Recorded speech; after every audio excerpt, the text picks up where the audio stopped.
Hello, everybody. I hope you guys can hear me loud and clear. Greetings, everyone. My name is KG Prestige, and I welcome everyone once again back to another session of the PokePod World Podcast, where me and my pals, as always, gather around to go and talk about the things that have been going on within the past week regarding Pokemon related content.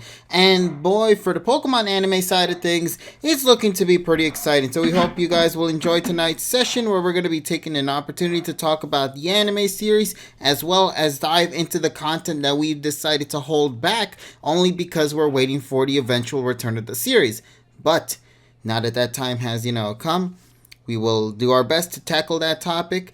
Obviously there is a lot going on within the world within these past couple of days. And, all we want to do here on this channel is always to try to do our best to make everybody smile in some way, shape, or form. And I hope we can do that for you guys in tonight's session. And, as always, make your voices be heard. Let them know what you think and what you feel at this moment. Hopefully there can be change for all of us. And hopefully it will be change that will make a brighter tomorrow. Let's hope we get there. I don't know when that time will come, but I hope I get to live to see that time come at least, Please let that happen. So for tonight, folks, once again, we just want to let you know, we just want to make you guys have fun. We just want you guys to enjoy the content. We want you guys to have at least a form of smile during these dark times. And I hope we can deliver on that part. So look forward to tonight's session. And, let's get right into it. Why don't we? There's so much to be hyped for. I mean, with the return of the anime, which will obviously be the first thing we will be talking about for tonight, as I wait for everybody else to also get into the call as well. So then I can soon hop into that. Hopefully, if everyone is around for this. I'm not sure because they've been kind of on the quiet side right now.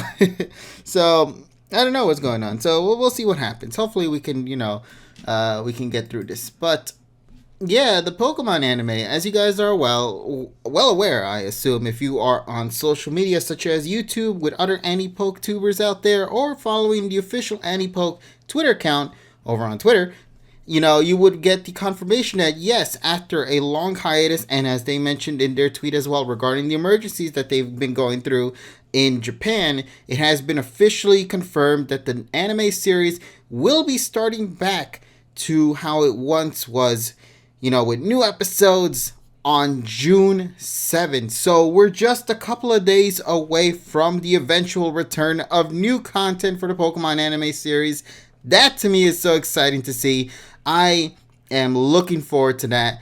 Obviously, because given the content that we've been holding back on regarding the Karina fight, Raihan, Leon coming back as well, Dragonite versus Mega Lucario, Sobble, is that a potential capture? And what's with all the content regarding Morpeko as well? That's also something to be addressed too, because I'm starting to see a little bit more on the merch side of things for Morpeko. So is Morpeko going to become a recurring character within the show, or is there something else that they would like to tell us that we have yet to know? We'll see where things go for that. And I'm just excited as an Anti-Poke fan, of course, who wouldn't be? And I guess, I completely forgot about that too. The Galarian Farfetch, that to me is very shocking to see, because Galarian Farfetch, out of all the things that we've been hearing about news regarding the show and whatnot, Galarian Farfetch seems to be one that is neglected the most. I don't know why. It seems to be the one thing we know little to nothing about. We know about Sonya. We know about the Slowpoke episode. We know about the what else was there? The Magikarp thing, which looks to be referencing Magikarp Jump. What else is there? The Lucario fight, which I'm looking forward to the most. Is that next episode? Next episode, from what I'm told, is that it's going to be focusing on a Pokemon that's stealing the Pokemon food or something like that. Or something or someone has taken all the Pokemon food, and now Ash and the gang are going to have to find a way to work things out in the area because the food's gone. Therefore, everybody's starting to go nuts in the lab. So I'm really excited to see that, just because I know, if I'm correct, we're going to be seeing the Cocoon Pokemon evolve into their desktop form. So that's going to be great to see. And also, this gives an opportunity for,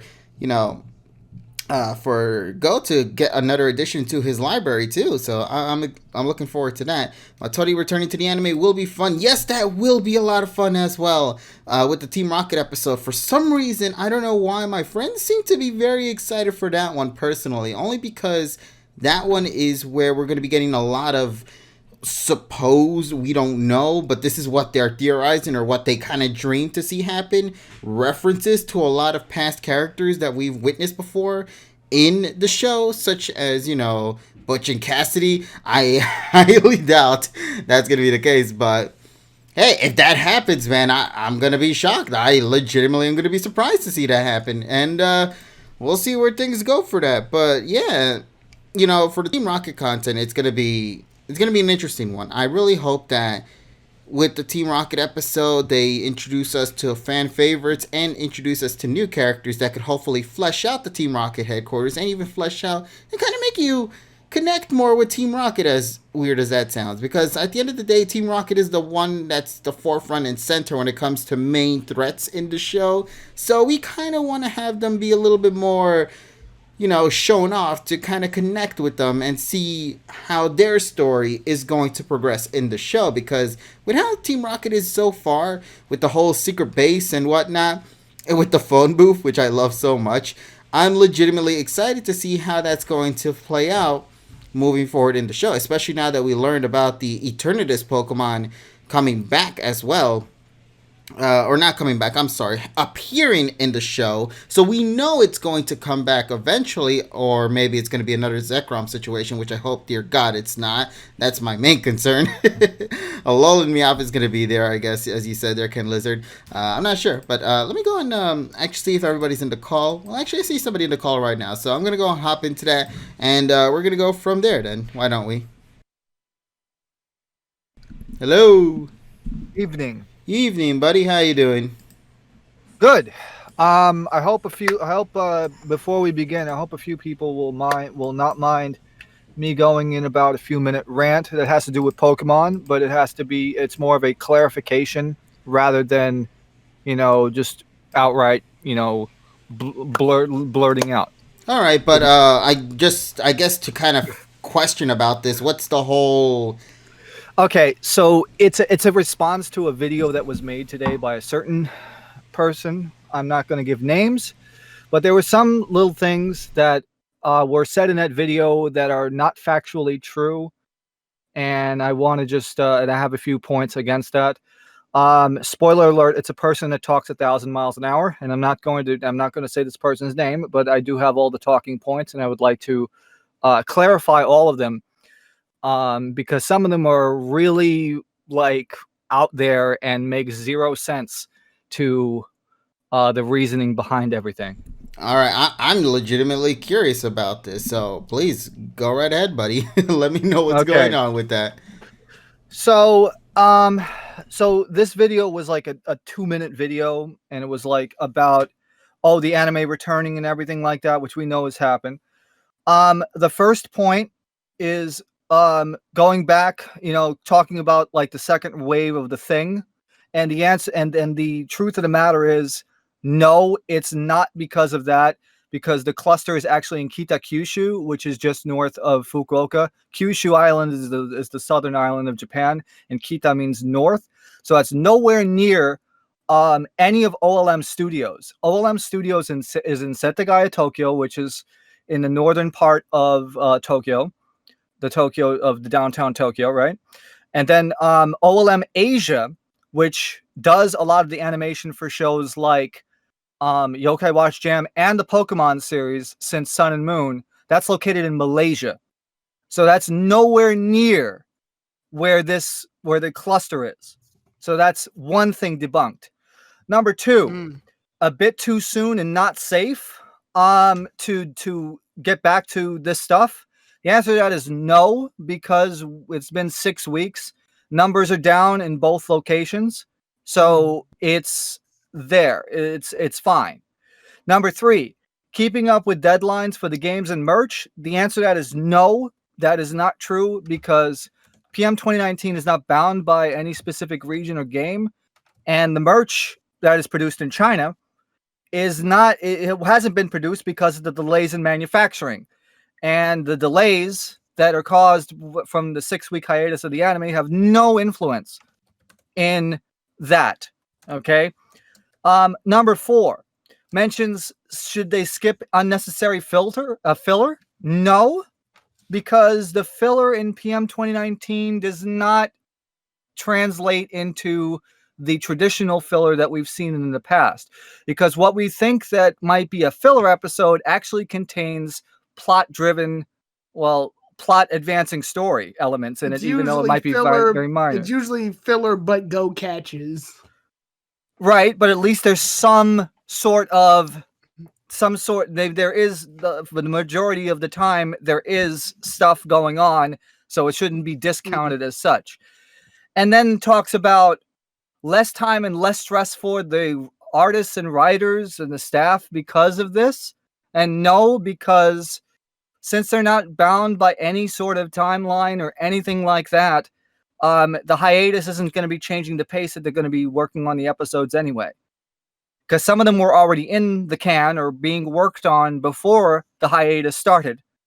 And like I said, since the majority of the animation is actually done at OLM Malaysia, for the in-between shots, because if you look in the credits, it says OLM Asia, then it's completely different. They have to talk. They have the two studios talking to each other.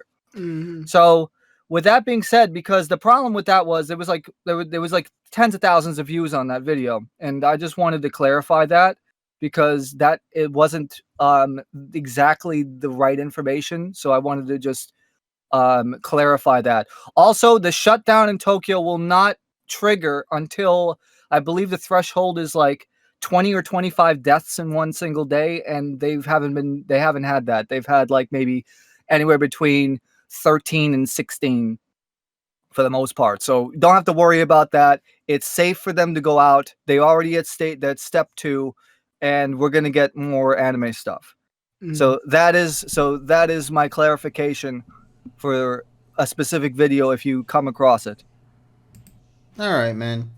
That is really great to see that that first of all, I'm the one thing I only care about right now is the safety of the staff who's working on it and the safety of the people. And to see that now that that things have slowly died down a little bit regarding the whole major pandemic over there in Japan, and now things have slowed a little bit down to where people can start going back into doing their, I wouldn't say their normal, but their new normal traditions, working and whatnot. The only thing I just ask for is that, and this also applies to anywhere across the globe, when something opens anew, people still have to keep the precautions in mind. We don't necessarily need to start seeing a second wave just suddenly jump in again during the middle of all this. People still need to be safe, be healthy, be cautious, be smart, and just do everything right. So as long as that goes down, I'm pretty confident everything will be slowly going back to how things once were. Now, with the anime coming back, as TSS stated, with all the information he has given us right now, I'm just glad to see that we've gotten some, clarification on that part right there. So thank you on that, TSS. It makes things a lot more, I wouldn't say comfortable, but it just makes things a little bit better to understand the situation that they are going through compared to how things are over here in the U.S., because two different countries, therefore two different situations all on its own. So yeah, I'm just glad to see that things are starting to go back to how they once were, or at least I hope it is. I can't say for certain, but yeah. So. I mean now cinemas are open in Japan now. It's just that they have to practice social distancing and stuff. Yeah, I'm curious to see how that's going to apply for the U.S. eventually, man. That's going to be the most interesting part. Well, I think it could be done, because most of the ticket apps, what they could probably do is they could specifically just block every other seat. Yeah, they'll just keep them forced ups or something like that. Yeah, they'll just put them to permanently sold out ticket. All right, so you can't order it. So probably that's what they're gonna do. So I think it's possible. I think it's very feasible that we can definitely go back to this new normal. But Well, I'm just hoping that we're not going to see a spike in cases because of all the crap going on in in 2 weeks from now, because we're supposed to be opening next Monday. We're supposed to be opening next Monday for stage 1. And I'm hoping it's not going to be a situation where we're going to be open for 6 days and then we're going to shut down again. Yeah. Because of the freaking stuff that's happening now, which is stupid. I understand that people are angry about things, but you have to remember that we are still in a situation, and if you are misbehaving, then we're going back to square one. Exactly. Like, look, I completely understand everything regarding the protest. This is important. This is significant. This John is Game, we're not a everywhere. message. But my thing with this, go on. So, let me just clarify 1 second. John Game, no, New York is not in phase 2 everywhere. New York is in phase 2 in 5 regions so far. Western New York is going to be tomorrow, and then the Capital District, which is Albany, that's going to be on Wednesday. So only 7 regions will go to phase 2. The other 3 regions, which is Long Island, Westchester, or the Mid-Hudson, which includes Dutchess County, which is Dutchess, Putnam, Westchester, Rockland, and Orange, and then New York City, they're not going to be in New York City is not even in stage 1 yet. Mid-Hudson and Long Island are. Somebody And says they is are gonna phase be- 2 good or bad? I think it's a Phase good 2 is thing good. because it's slowly Phase 2 is good. progressing. Yeah, because it's going from phase 0 to phase 3. Yeah. Obviously with phase 0, the whole thing is everybody stay indoor. Once you start moving upward in the number count, then they start saying that, listen, more and more, or little and little places begin to start opening up to where you can finally go out and, Phase 2 work, will be like etc. barbershops and stuff. Yeah. Exactly. So they're opening little by little just to keep things safe, because if you decide to open everything all at once, it's not good. So that's the whole thing. So once again, as mentioned before, I completely understand everything that's going on right now, the whole situation at hand. It's important to let your voices be heard and everything. The only people I have issues with that whole protest are the ones that are taking advantage of this and confiscating and looting and all that stuff, man. It's just, I don't approve of that. That to me is where I think things start going out a whole different window. And Jeremy, no, Tyrone's actually still here. He didn't die. Let me go ahead and clarify because I didn't say anything for a bit. I usually don't speak on political things at all. Like, I just don't. It's just weirdly in the PokePod I don't. And when it comes to like the deep news, like, I know TSS and KG to some extent are more up to date with it, and I am up to date. I'm aware of what's going on. I just choose not to like really like say That's anything fine. on and it. fine. Only And I don't because- do it either. When I would talk about it on here, I would be very general about it, very neutral about it, because there are sides to everything in this world, and there are people that think one way and think another thing. But the whole point is, we got to follow, Professor Oak's advice, and now is not the time. No, it's not I let them go ahead and say what they need to say, and I just wish that, like, for me, if you want my 2 cents on it, just based on the events that are happening, I just hope, we all look inside ourselves, treat others as you want to be treated, treat people fairly, Golden rule. Be strong, and know that we're all people, we're all like living on this world together. Yeah, I know it sounds very cookie cutter, but it's like literally the only thing I choose to say. Right. Which is perfect to say, which honestly is needed to be heard with a lot of people now. I am much better as a comedian than a political standpoint. So I'll make y'all laugh. Everybody has their own personal I taste. do better at making people laugh than I do talking about serious stuff. So when we're ready to start like going into the other topics, I'll input more. But for now, TSS and KG have the grounds because I'm not. No, I'm pretty much done on my part. As I mentioned at the very beginning before you guys showed up, I mentioned I understand everything going on, and the only important thing I just care about with tonight's session anyway, and every other session moving forward, I only want to make people smile. I want people to have some fun. I want people to look up in these dark times, because it is important to do so, so. Because the whole fact of the matter is, life sucks. Yeah. The thing is, though, at least we could have a time where we could have it suck less. It's gonna suck till the day I drop dead. But I gotta have fun. There are two forms of I gotta, happiness: the ones that suck and the ones that suck less. There you go. yes, exactly. Life sucks 2020. I'm pretty confident. No. You mean life sucks 1988. It's been like that since I was fucking born.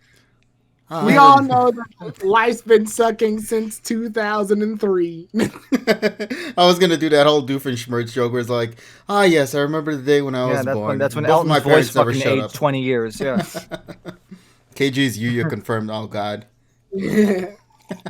All right then. What do you guys say? Now we move those things aside and instead focus on the more, I guess, positive side of things with the anime. Why don't we?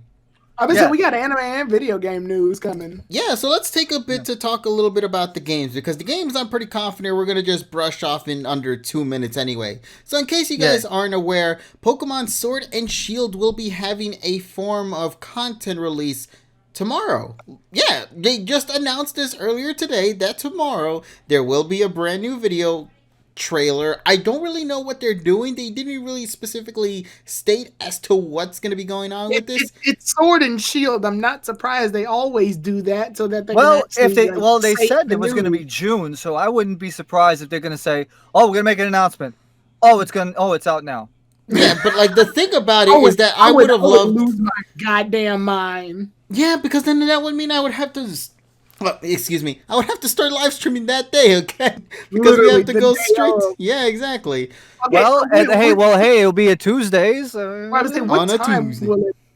time is that conference?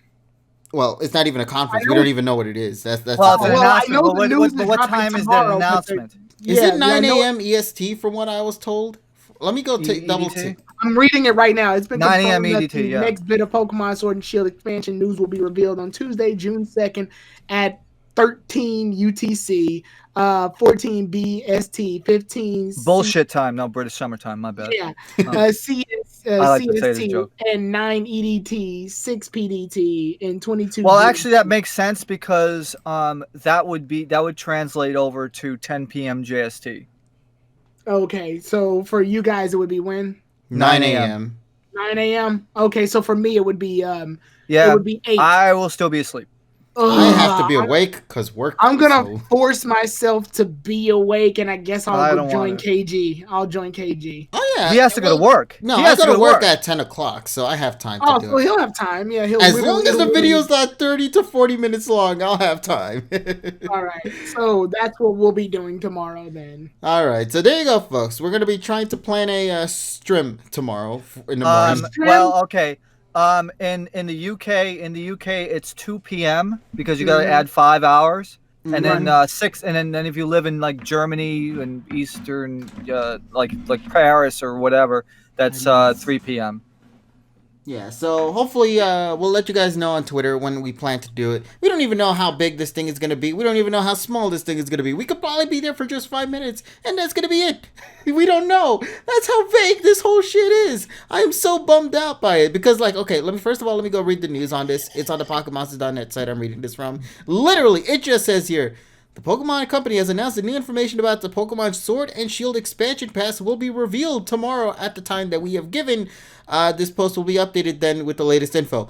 That's it. That's all we got for tomorrow. Nothing else. Which, I mean, on the bright side, that's a good thing because that means they're keeping everything as much of a secret as possible. It's a bad thing because we don't really know how much time is going to be used for the video, because I would love it. Personally, to me, I think a 15-minute to 20-minute video is perfect for this because it is such an expansive area that we're going to be entering into. And given that this is the first DLC that they're going to be approaching with the Pokemon series, it's only important to make sure you get your message across right to the point and hopefully say what you need to say and get fans excited for what is to come. And also give us the deets on the Pokemon that are going to be returning, as well as the new Pokemon that are going to be presented in this game as well.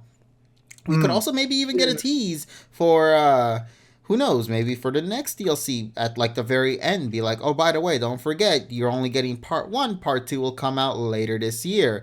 And they could give us a little bit more details on that. Of course, the majority of the thing, I wanted to simply be focused on the Pokemon Sword and Shield Expansion Pass Part 1. the Isle of Armor. So what if we watch the news tomorrow and he's all like, "Cut it, this is impotent." And then video closes. Cut it, impotento. Yeah, well, shit. I woke up at 9 a.m. for this. I mean, I have to go to work at 9 a.m. nonetheless, but still, I woke up for this. Cut it, impotento. This is impotent. You know, I'm gonna feel so sad for that impotent only because it never actually got officially revealed at all whatsoever. Even till now, it still hasn't even been officially revealed. Yeah, the music just comes at that. Shows all the abilities and shit. Oh my god! But I'm excited though that we are getting news, and I'm glad they did not give us any like previews of what the news is going to be. I'm glad there isn't any leaks or anything. Like I said, Sword and Shield's marketing to me is just genius because they do such a great job of giving us little but giving us a lot at the same time. Yeah. They're giving us the little news we need, but they're not spilling the beans like they did. Like they really learned their lesson from Sun and Moon, where Sun and Moon they just showed us everything at the gate. So the minute we started playing, nothing was a surprise anymore. Where here, they're giving us little tidbits, and they still haven't introduced fucking Impidimp, so we have no idea what it is. But for all we know, we could probably get 30 new Pokemon, and they could just show off 2. You know what I mean? Right. That's I am excited to see the new Pokemon that are going to be in the DLC. Well, whatever is going to be time to go to the Dex again, and that's going to be great. Shit, I forgot to finish my Dex. I only have 303, so. Jesus. Well, at least I did. I made that a goal. All right. Well, I'm gonna trust you guys to help me find my shiny Zorua buddy then, because I think Zorua's in Pack 1 from the image we got. Zorua and Dene. Oh yeah, they showed them off together in the same image. We remember. I made the picture about it. Yeah, it was like they had us in the first half. Not gonna lie. Yeah, that one. And it's literally in the first half of the DLC. Nice. Mm-hmm. Yeah, boys, we're gonna get our mascots in this house, and I'm so happy for that. Yeah, well, we're gonna come back with a vengeance. Yeah, the Dene's also in this Goggle Master. I'm surprised by that. Too. Greninja return. Yeah, he's dead center, by the way. Like, if you look at the Pokemon, he's dead center. It's like they knew. They knew which Pokemon to bring back for Wave 1. Yeah, they fucking knew. They knew. And I'm excited. I really am. Do you think we're also going to get a lot of brand new Gigantamax forms for some of the returning Pokemon? I'm sure we are. That's probably why they waited to show off some of the new, the older Pokemon returning. Okay, Tyrone, how would you feel if the Dene was to get a Gigantamax? I'd lose my fucking mind.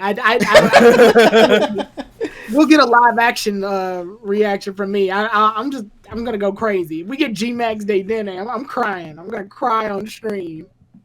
That's Bonnie's haircut. I'm thinking it's like, hey, actually, let's see, can I get an 850 and then do this shit and go back to bed?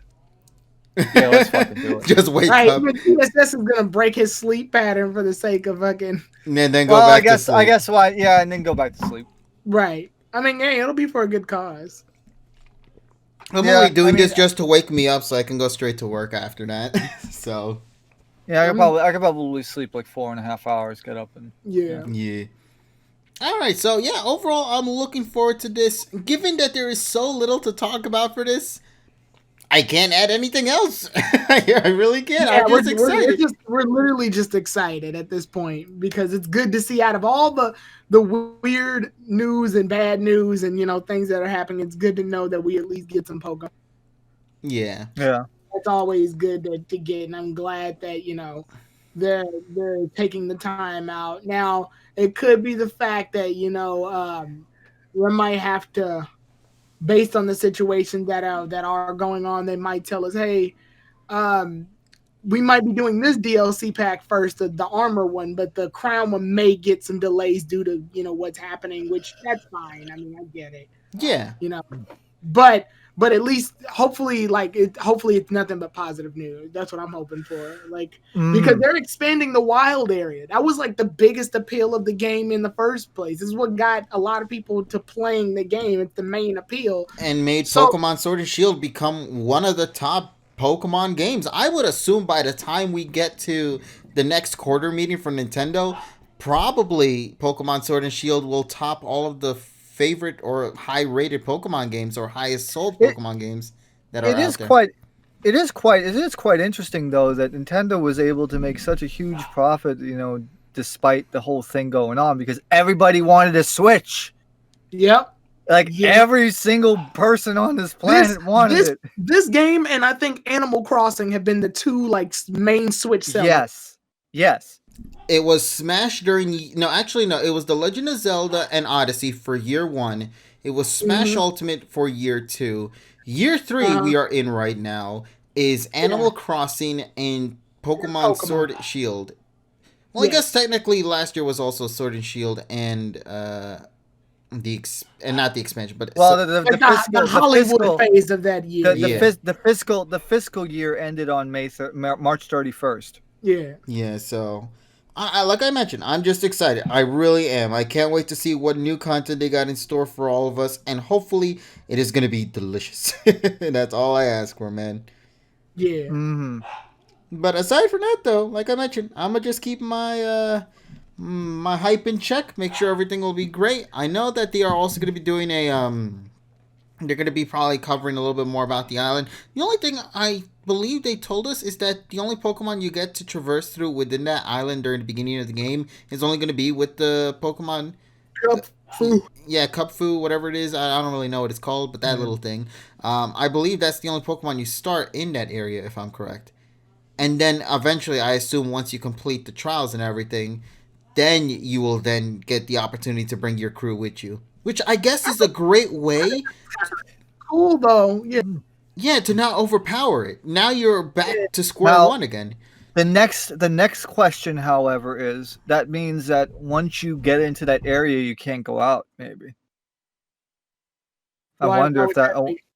Well, because if you only limited it, because let's say if you only limited to one Pokemon, then does that mean that if you attempt to leave, they won't let you leave until you? I think they'll do like okay, you're choosing to postpone your training or whatever to go back to the regular wild area. You click yes and you have access to all your Pokemon again. But the minute you enter the wild area, they treat it much like how when you enter a battle tower or something, they give you the Pokemon that you click, like the team you would register. Right. In this case, it would be Cupfu. And then you would get back into the Islands of Armor with that. And then once you beat the Islands of Armor stuff, it'll say you now have access to use all of your Pokemon in the Isles of Armor.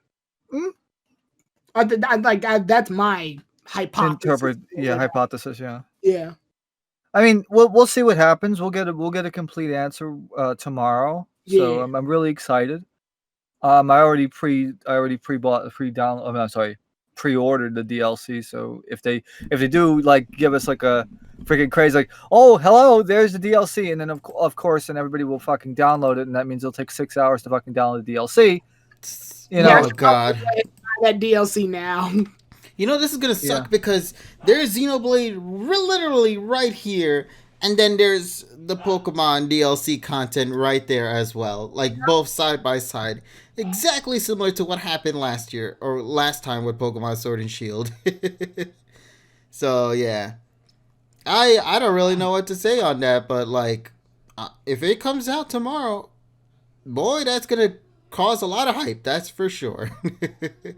And I just can't wait to just see everything. I hope it's as big as they're showing it off from the map, because the map does a pretty weak job just because you have to speculate on that part.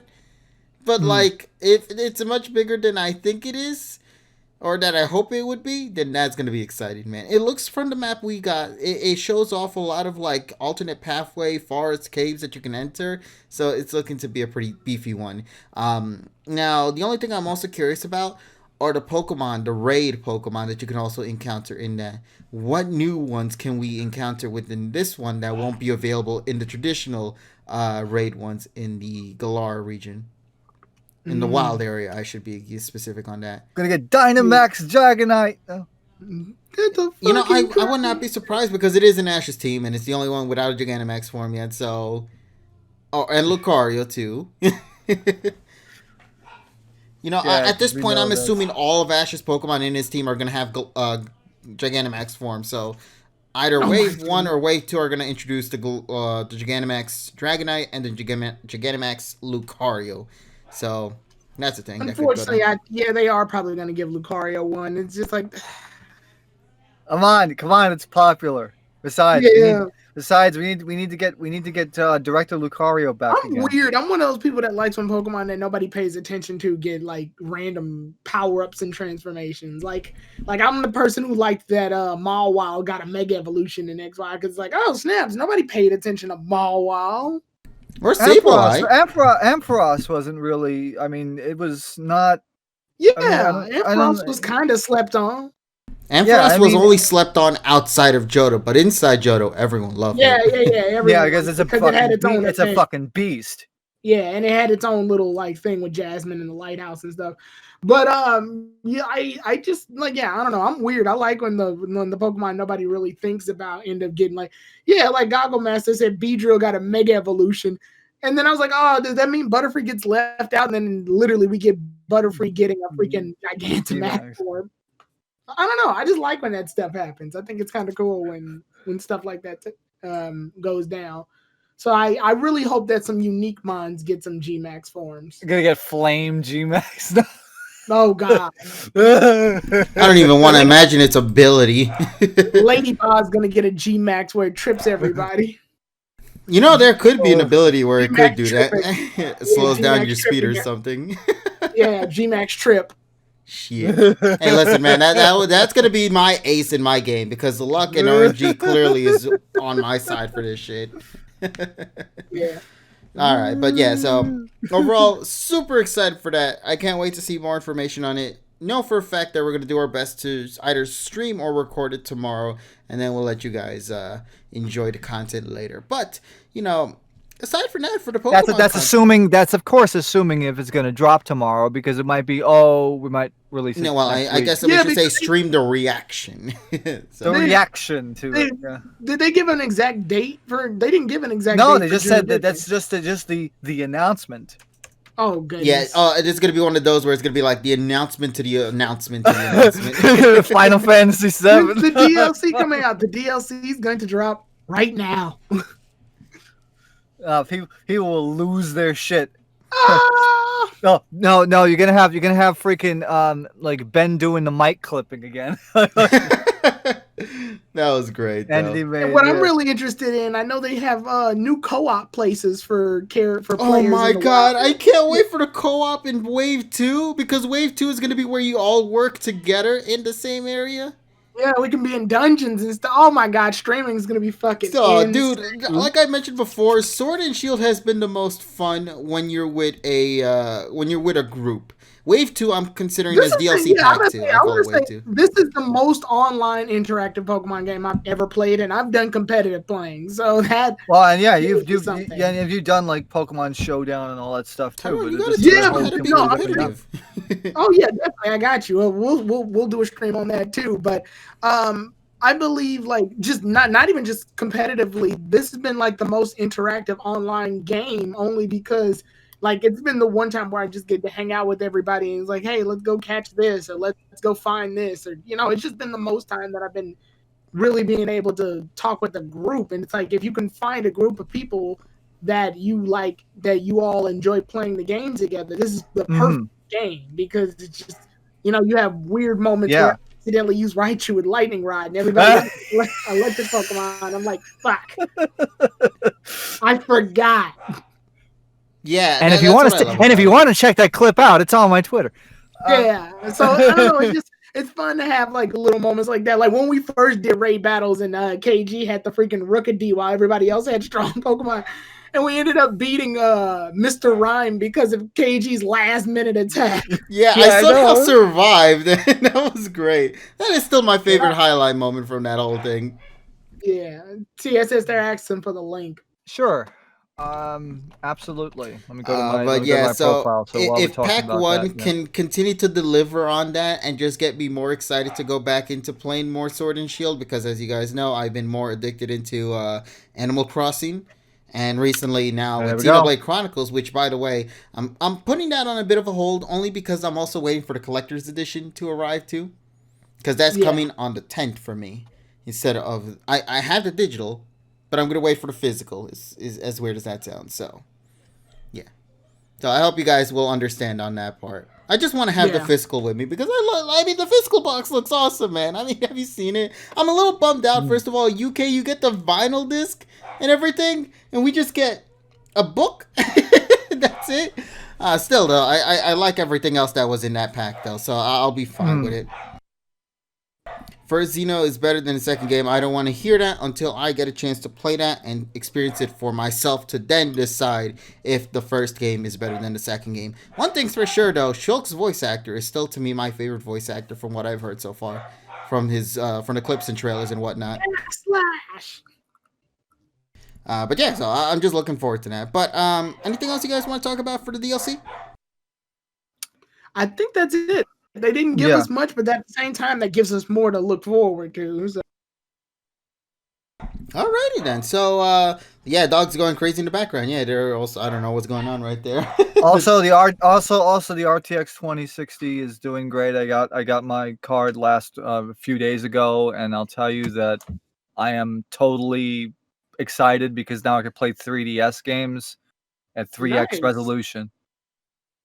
Yes, I will be streaming Xenoblade when I get the full physical thing with me. So you can look forward to that sometime in the future once I get it. It's probably around June 10th. I know we just got done talking about the games, but out of curiosity, I just went to go start up the Pokemon Shield on my Switch. Yeah. And there isn't like it did say instead of just starting the game, it's like update or start the game without update. So to update it, that sounds good. I don't know. How long has it been since you last played it, though? Like a day or two. All right, let me go and do the same. Let me grab my Switch. Speaking of which, I kind of forgot. Did I get a physical or digital for Sword and Shield? I don't even remember no more. You have wait, how do you not remember which copy? Wait, what? Yeah, I don't remember if I bought it for digital or physical. Let me see real quick. Is the cartridge in your fucking system? No, he could be. Oh yeah, it is. Okay, it is. Never mind. I do have a physical. Okay, he could. I would say he could have another cartridge in the Switch, and I have. Listen, man, I'm the person who's saying this as I have 3 copies of Smash Ultimate. Actually, it's telling me that there's a system update. Yeah, that's what I'm saying. There's a system update. But that's different than a game update, though. Yeah, that is true too. But yeah, so overall, once again, looking forward to that new content, man.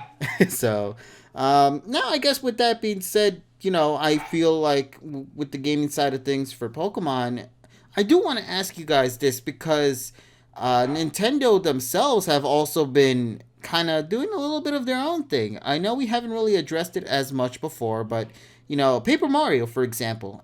Are you a big fan of Paper Mario by any chance? I've heard of it. The first one in 1,000 Year Doors, and I own the one on the Wii. I just haven't really played much after that. Yeah, so in case you're familiar with unaware of it, well, in general with Nintendo, from what I'm told, this is Mario's 35th year, the 35th anniversary for the Mario franchise, Super Mario franchise, I should say, and they had these whole rumors and speculations and even things that reporters and behind the scenes people are talking about, where it seems that Mario is going to have a big year this time around, but they're pretty much spreading it out throughout the year because they're not sure how it's going to be handled moving forward. With E3 no longer being present for this year due to the whole pandemic that we are in right now, Nintendo has just kind of been doing their own thing where they just sort of drop trailers whenever they want. Do you think that June will be the month where Nintendo's going to do a little bit of that throughout the whole month, where they might just throw out some things here and there and whatnot without really any build-up whatsoever? As well, we got Smash Brothers 2. There's the whole DLC Wave 2 for that. And I'm looking forward to it because it's like 6 new fighters. And what could you look forward to for that? A lot of good content. So we know that ARMS is going to be a thing for that one. Obviously, I'm personally hoping Twin Tail would make it in. Personally, from the batch of the ARMS characters, I really would love her. I assume it's going to be Min Min, though, given that whole ARMS party bash that they had recently, where it was like a competition between all the players and which one would rank the top, and I believe Min Min was the one that came in first place. So I assume Min Min's probably going to be the one that's going to be represented in Smash Ultimate. But what game do you personally want to see from Nintendo get announced in this month if they do stuff like this? Maybe an announcement for like the rumored like Super Mario 64 remastered or something. Dude, I would love that. Just imagine that. Just imagine Like the drop music a remixes. preview. Yeah, just drop the trailer announcing that it's coming like in October or November or something. Yeah. I could just imagine it now. They're gonna just start off the trailer with like showing off, the Lakitu flying scene, except it's still gonna be in the 64 style, and then the pipe appears, but that's gonna be in the new remastered. Like Mario come out of the pipe remastered. Yeah, he hops out, but everything changes around him from there. At that point, Dear Mario, I have made you a cake. Yours truly, Princess Toadstool. Peach, dun dun. Dun dun dun dun dun dun.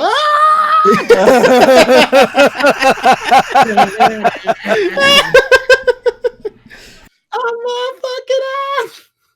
oh man, I love Mario 64 for so many reasons. Of course, obviously being one of my first 3D platformers, as is pretty much almost anybody's really, and all the YouTube poops that came out of Mario 64 as well back in the day. So I do wonder how the remaster is gonna fall into all of this. I can't wait to see Peach's Castle in HD. I can't wait to see the courses in HD. I can't wait to hear the music in HD. It is gonna be hype as hell whenever they drop it. Somebody in the chat also mentioned that Metroid Prime Trilogy could also be a thing as well, which that in itself is exciting. We know Metroid Prime 4 is going to be a thing moving forward in the future. Obviously working along with Retro Studios. We just don't know exactly when that game is going to drop because you know what? At this point, I believe Metroid Prime 4 is probably going to be released at the final year of the Switch's lifeline, which hurts to say that, but I think that's going to be the case, honestly. Yeah. Given that they had to start back from zero for it, so we'll see where things go for that. But Metroid Prime Trilogy would be a nice way to kind of give something for the Metroid fans to enjoy on the Nintendo Switch. I mean, imagine 3 games from the Metroid Prime Trilogy on the go, wherever you want to go. That is exciting right there. Who wouldn't love that, man? So, there's a rumor that a new 2D Metroid game is coming. Dude, a 2D Metroid game in the Switch would be bonkers, man. Imagine if they do Zero Mission or if they do Fusion HD, the ones from the Game Boy Advance. Imagine if they do like a dual HD remastered for the Switch. That right there would be so exciting for me. Yeah, we could technically get a new 2D game too. I'm just saying, I think it would be great to kind of start things off with a remaster first to kind of allow people to get a feel for Metroid's original journey, because technically Zero Mission was Metroid the first game, but remastered, for the GBA. So this will be a great introduction to new fans of the, or new becoming fans of the Metroid series. So it could be that. Metroid ends up getting a lot of breaks from making games. They're not like Mario and the others where they make games constantly. Why did I turn on my game? They barely get games, just like the Star Fox series. Or F-Zero.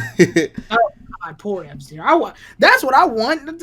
Put an F-Zero. That's a fun racing game. F-Zero. You want more F-Zero in Mario Kart 8? Well, here you go. 3rd DLC pack.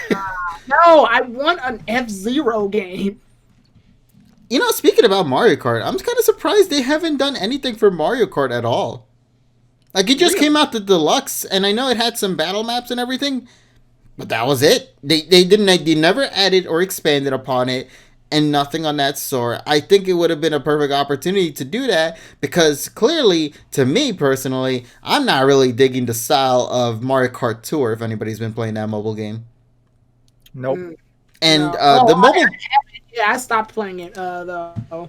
I want to say this right now.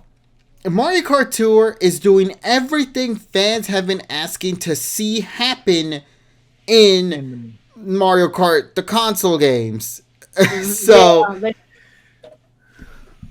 Like, they, in the goddamn Mario Kart Tour game, they've actually given alternate costumes to so many characters. Imagine that variety on Mario Kart 9 or 8 Deluxe or something of that sort, where we could get alternate costumes for the characters. Recently, Dixie and, who was it? Who was the other Kong?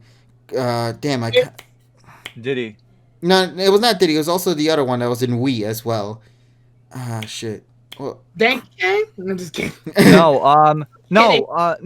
no. We have let's see, Cranky. No, not Crank. Oh, Funky.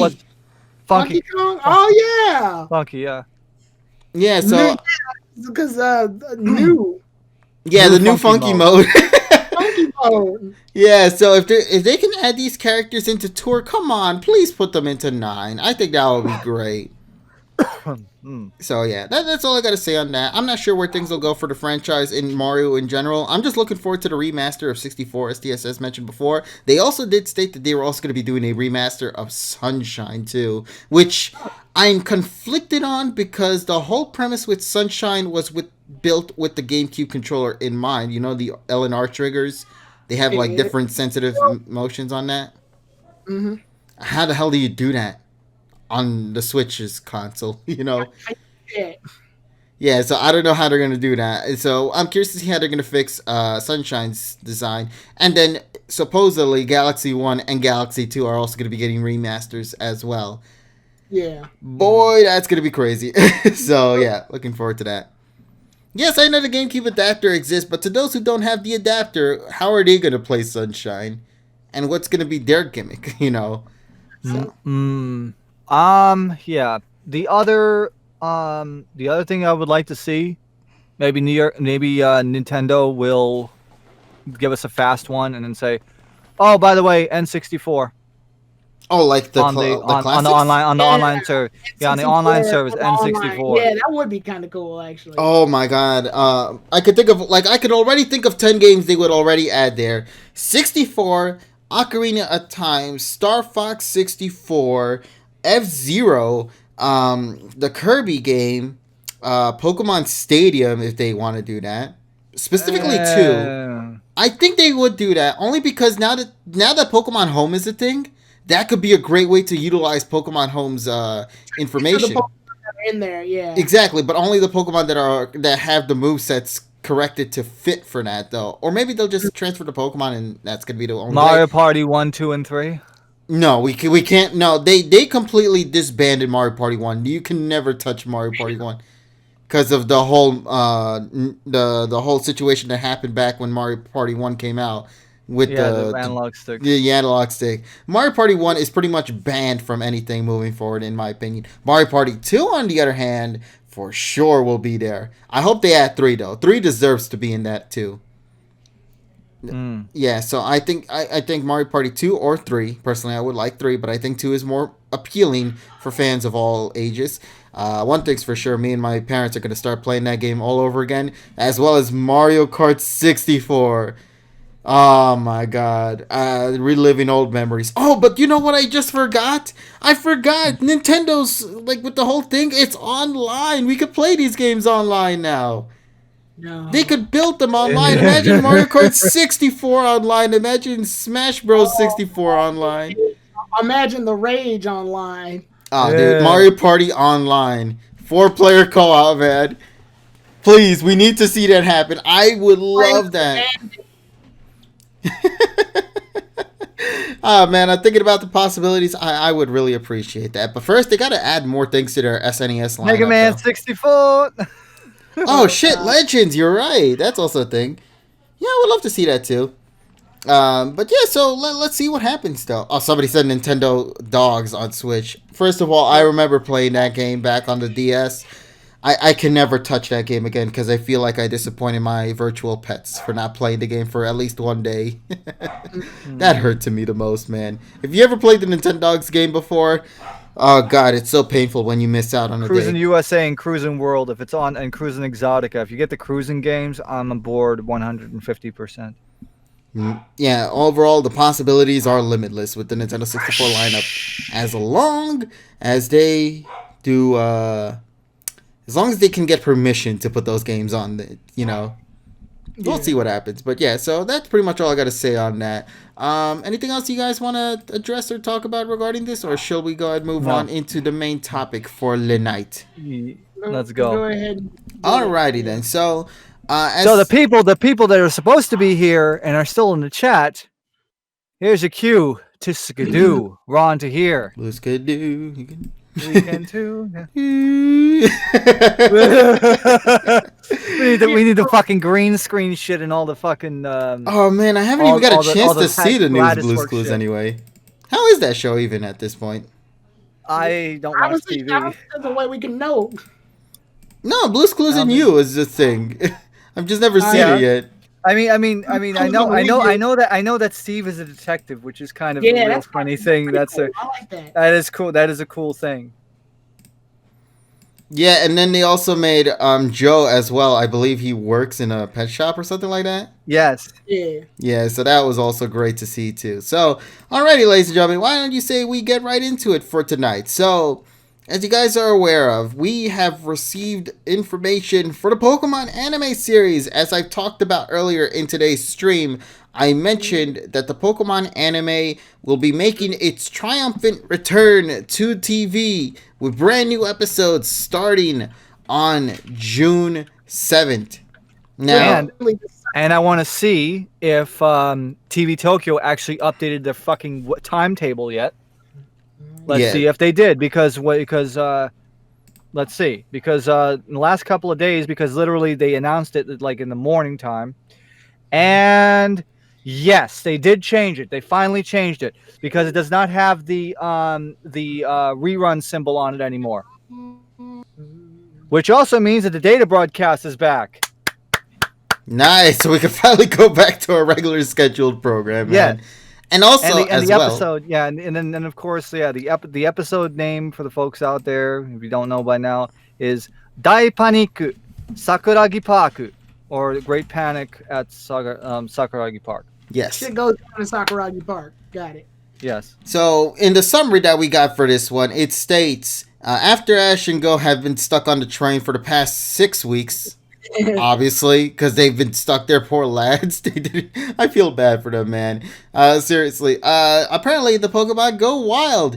Yeah, all the food in Sakuragi Park have suddenly disappeared without warning, and the hungry Pokemon have started to fight. So, Satoshi and Go have to stay in Sakuragi Park overnight to try to find out who the culprit is behind this whole chaos that's undergoing in this. Now, before we continue on into that discussion, one last thing to sort of note before we go is that the person that is responsible for the drawing that you see here is done by none other than Shuei Yasuda, the chief animation supervisor and character designer of the Pocket Monsters 2019 series. So, first of all, I love that artwork. It's just great to see the boys back. I've missed them so much. This has been the one anime, honestly, I can genuinely say I've been the most excited for. I've never felt this level of excitement for the PM series in general to this level of magnitude, man. I've been loving everything so far from this show, from the insane episode captures to out of complete nowhere revelations, etc. So I'm really excited, especially when they tell us that, you know, Karina is coming back and she's fighting Ash again in a rematch. Lance versus Leon was a thing. Raihan versus Leon is going to be happening. Sonya's coming into the mix. Like, holy shit. Like, who wouldn't be excited for this? You know, so there's a lot to be excited for this series. And I guess now with that being said, let us take a second to talk about the episode I'm pretty confident everybody's least excited about, only because it doesn't seem like much is really going on besides chaos. But I'm just happy to see we're getting new content once again. However, don't judge a book by its cover. You think this is going to be the episode where Morpeko is going to make its appearance by any chance? Probably not, but we're probably going to see maybe Riolu develop. Or we're going to see maybe Go develop as a trainer, because we need Go to develop, because we've been waiting so freaking long. It's like... Well, since you know, it's only been since, you know, he got on the damn train, the last episode, where I think he's starting to turn the corner, but he needs to go in the right direction, and hopefully this week we'll have, even if it's baby steps, at least we'll see that there's some sort of character development, because we need it. Yeah, we need the development this early. It's fucking episode 23. Come on. But, like, I really hope this is the case, only because the previous episode did a good job in setting up Go as a character. You know, developing a little bit with his relationship with Reboot. So we want to see that now Roll be with. pushed into his other Pokemon that he's pretty much caught within the series. With Tailo, with Gulug or Golug. I don't know how you pronounce it. Golurk, I think it is. Yeah, Uh, go Yeah, Luger, yeah. yeah, Golurk. and then of course the Cascoons or Silcoons. I don't know which ones they are. I think they're Cascoons, the ones that evolved into. That Uh, Casca. all right, so Yeah. we want to see Go develop with those boys. We want to see them get development of some sort too, along with Go, just so you could begin to Yeah. get a little bit more of a connection with Go as a character. Because so far, the one thing I always hear everybody talk about with Pokemon Journeys or Pokemon 2019 is they're looking forward to all of Ash's content or the other side content that don't even focus on the boys. And Go's content is just something like a little extra in the sidelines, but it's never the most hyped up content to look forward to with the series. So here we are with this one. Let's hope that Go gets some development. But is there anything you guys want to add to this one, or is there really nothing that you can really say for? Well, there's really nothing we could say about it. The only thing that's in there is just that they just show probably one of the climactic scenes, and that's it. Yeah, which is the evolution, I guess. Yeah, I guess to hype everybody up, but I think there's going to be more happening that we don't know. That's why this preview is deceptive. Yeah. It could be like the whole Dragonite thing where you could think that it's just going to be a typical Pokemon of the day moment. Then suddenly out of nowhere, capture galore. It's a goddamn Dragonite as Ash's first capture. So it could be to that extent too. We don't know. It could go that way. So hype responsibly, folks, with this one is all I could say on this. Hype with caution. Exactly. So let us go and move on into the next episode, why don't we? Episode 24 for PM 2019, otherwise known as Rest Rocket Gang. The Rocket Gang's boss Sakaki has ordered all members to take a vacation. Oh, how generous. But as the entire gang is relaxing in the resort area in the Sinnoh region, Satoshi and Go coincidentally, and this is what I happened to call back in like the early days before PM 2019 happened. I told you guys Satoshi and Go would just coincidentally bump into Team Rocket whenever they would do something relaxing or just to take some time off from the boys. And here we are. They happen to accidentally show up to conduct research. The Rocket Gang is ecstatic at this chance to get Pikachu, but know that if they start working now, they'll be disobeying orders. Just then, the Rocket Gang's elite unit, led by Sakaki's secretary, Matori, shows up and starts stealing every single Pokemon in the area. The Rocket Gang decides to cooperate with Satoshi and Go while concealing their identities, and that's how the episode is going to be done. And also, the animation director is going to be done by none other than Masaki Iwane, as well as Izumi Shimura as well. So, what more can I say? But this is gonna be fun. I know a lot of people. A lot of battles in this one.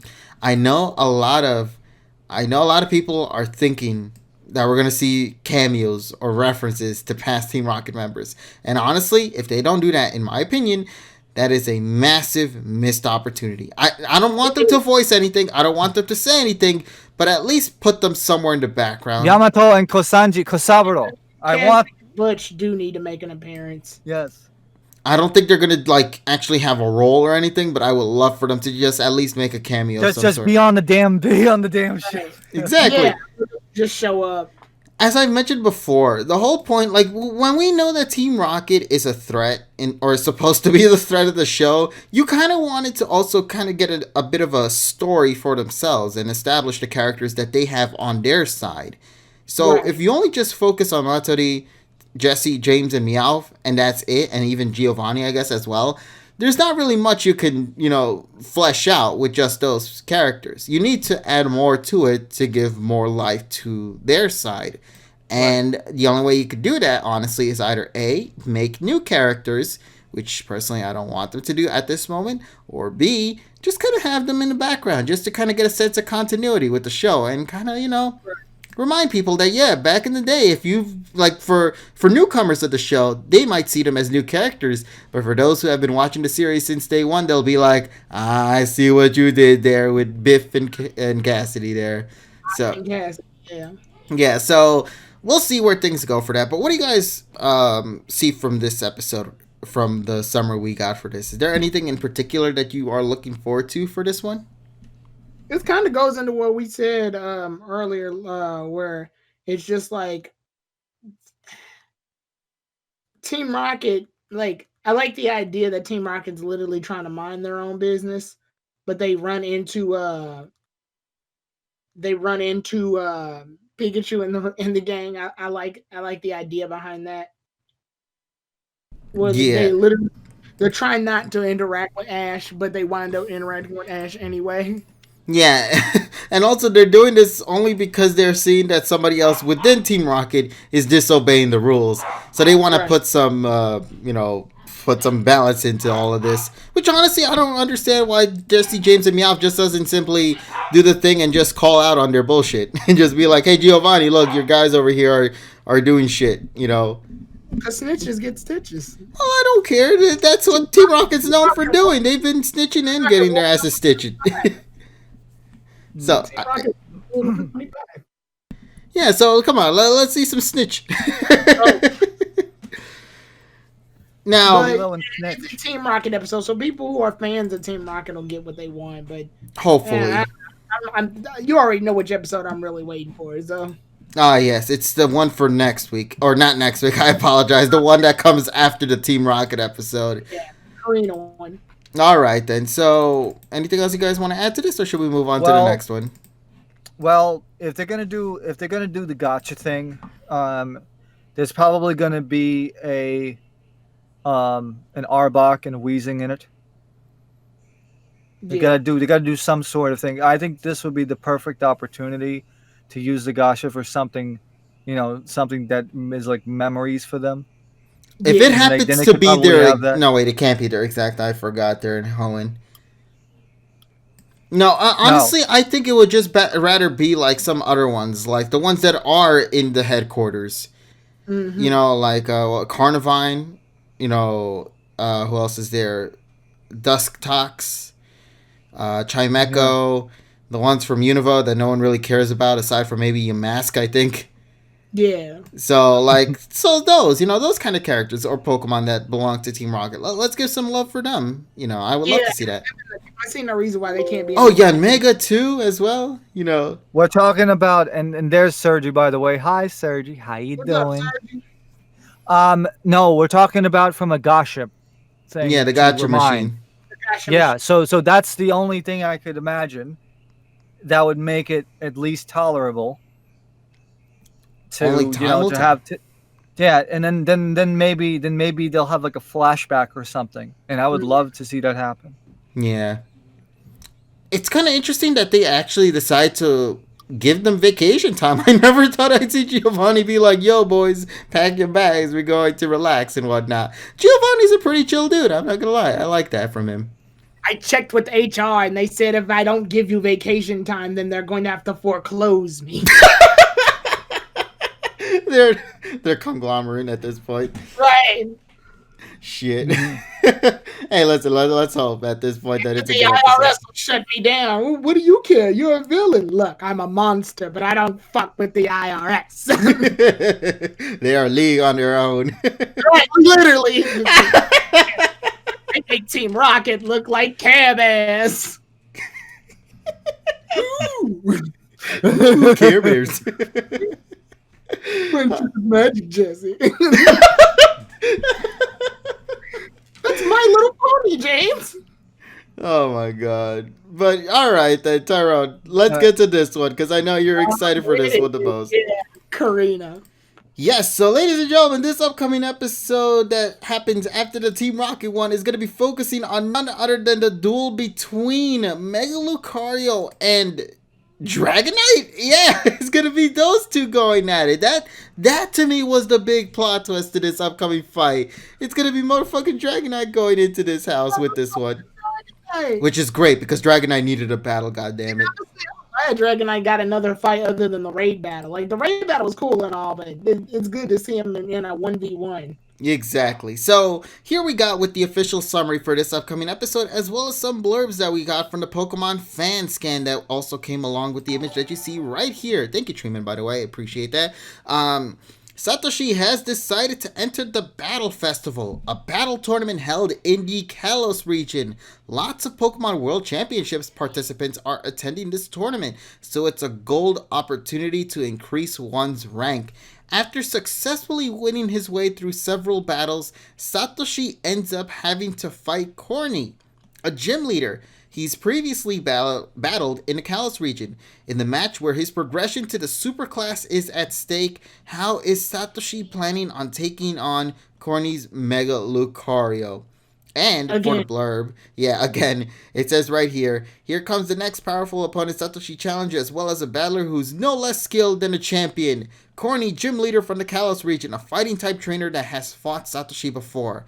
Hurry to the next page for more info, which is this one right here, which is showing off the clash that's going to happen between both Dragonite and with Lucario. This to me is super exciting, man. I can't wait for this battle. From what we saw in the preview, it looks to be Gengar and Dragonite duking it out with Corny's team. Yeah. And yeah. what do you guys think about this overall? How do you guys feel about this episode? Let's start off with the one who's excited for it the most, Tyrone. You being one of the biggest fans for X and Y, and with Karina as a character. I love that they chose Karina specifically because she's the one that actually got an. She was the one gym leader that actually got an arc during the whole Pokemon, during the Pokemon X and Y stuff. So it's really cool that they chose her, which means we're gonna probably get a lot of. And X and Y isn't that far away in terms of like things that happen. So it's very clear we're going to get some good, like, we're going to get some memories. We have to. Like, at this point, they kind of have no choice because it's so close to the XY series. And XY series is only separated from Pocket Monsters by what? Sun and Moon? Yeah, so there's like a 3-year gap or so. And I know they kept X and Y, not X and Y. I know they kept the Kalos and Alola regions kind of separate for a bit.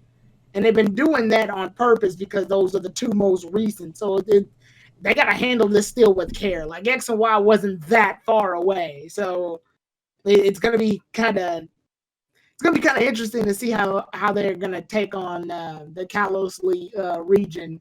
And are they going to put in that level of continuity? Another thing I want to see is just, the growth that Karina's been going through. Because remember, when Ash fought her, she literally just been able to do Mega Evolution. Like she just got the hang of Lucario listening to her. In terms of Mega Evolution. So yeah, like you mentioned, man, this is gonna, like, for me personally, I think what I'm happy about the most with this is that time had passed. So as I talked about time before, I think that this is like her successor phase or whatever they called it in the X and Y games. Yeah, successor form Karina. Yeah, I think that would be a nice little attention to detail to call her that in this, just to kind of throw a little nod to the X and Y game. Also because there never really was that in the series, because she never really fully became a full-on master of Mega Evolution. She still was training on it, and she might have perfected it at one point, but she never became a full-on master or successor to that. Yeah. So with time passing by now, with her getting some development thanks to the help of Satoshi and his and the friends that he was with during the series of X and Y, I would love to see that growth come into play. And Dragonite's going to be the one to duke it out with Lucario. How do you feel, by the way, about not Pikachu again? Do you think this is an okay decision on their part? I'm okay with it. Pikachu's fought Lucario enough. He's fought enough Lucarios as it is already, I guess. It's been, yeah, I'm glad they choosing different mons to fight. And that the battles aren't as predictable, because sometimes predictability can cause a problem in the series. Like, I like how they handled Bisky's fight, where it wasn't just another, Pikachu's gonna fight. Look, Pikachu's gonna fight freaking Raichu again, and it's gonna beat Raichu, because, it doesn't need to evolve, because Ash is love or whatever. So I'm glad they're not doing that. Like, I'm glad they're straying away from that shit, finally. Yeah, that's a good thing. I feel like they're probably paying attention to what fans are asking for this series. Still gotta pay attention to the fact that Raichu's still pretty freaking powerful. Like, they can't take that away. Well, they kind of did that with that episode, though. I think they did a good job by saying that, yeah, Pikachu still tried to hold on its own, but it still couldn't be a match for the Raichu at the end of the day. Because it was built to combat that Pikachu. Which I thought that was a nice detail right there from the episode itself. Definitely. So yeah, I personally would love to see that with Dragonite here. I'm curious to see that Ash is now going to be bringing a new Pokemon to the mix, and now that it's a bigger Pokemon too, not a smaller one like the little rodent mouse, he's going to be more visible to damage because he's a bigger target. So I'm really curious to see how Ash is going to play with that. He might have the advantage in power side of things, but going up against a Mega, I don't know, man. It could go. I just hope that Dragonite at least continues to do the same thing that Pikachu did with Mega Lucario and just kind of like snap his right arm again, just like how it was in X and Y, if you remember that.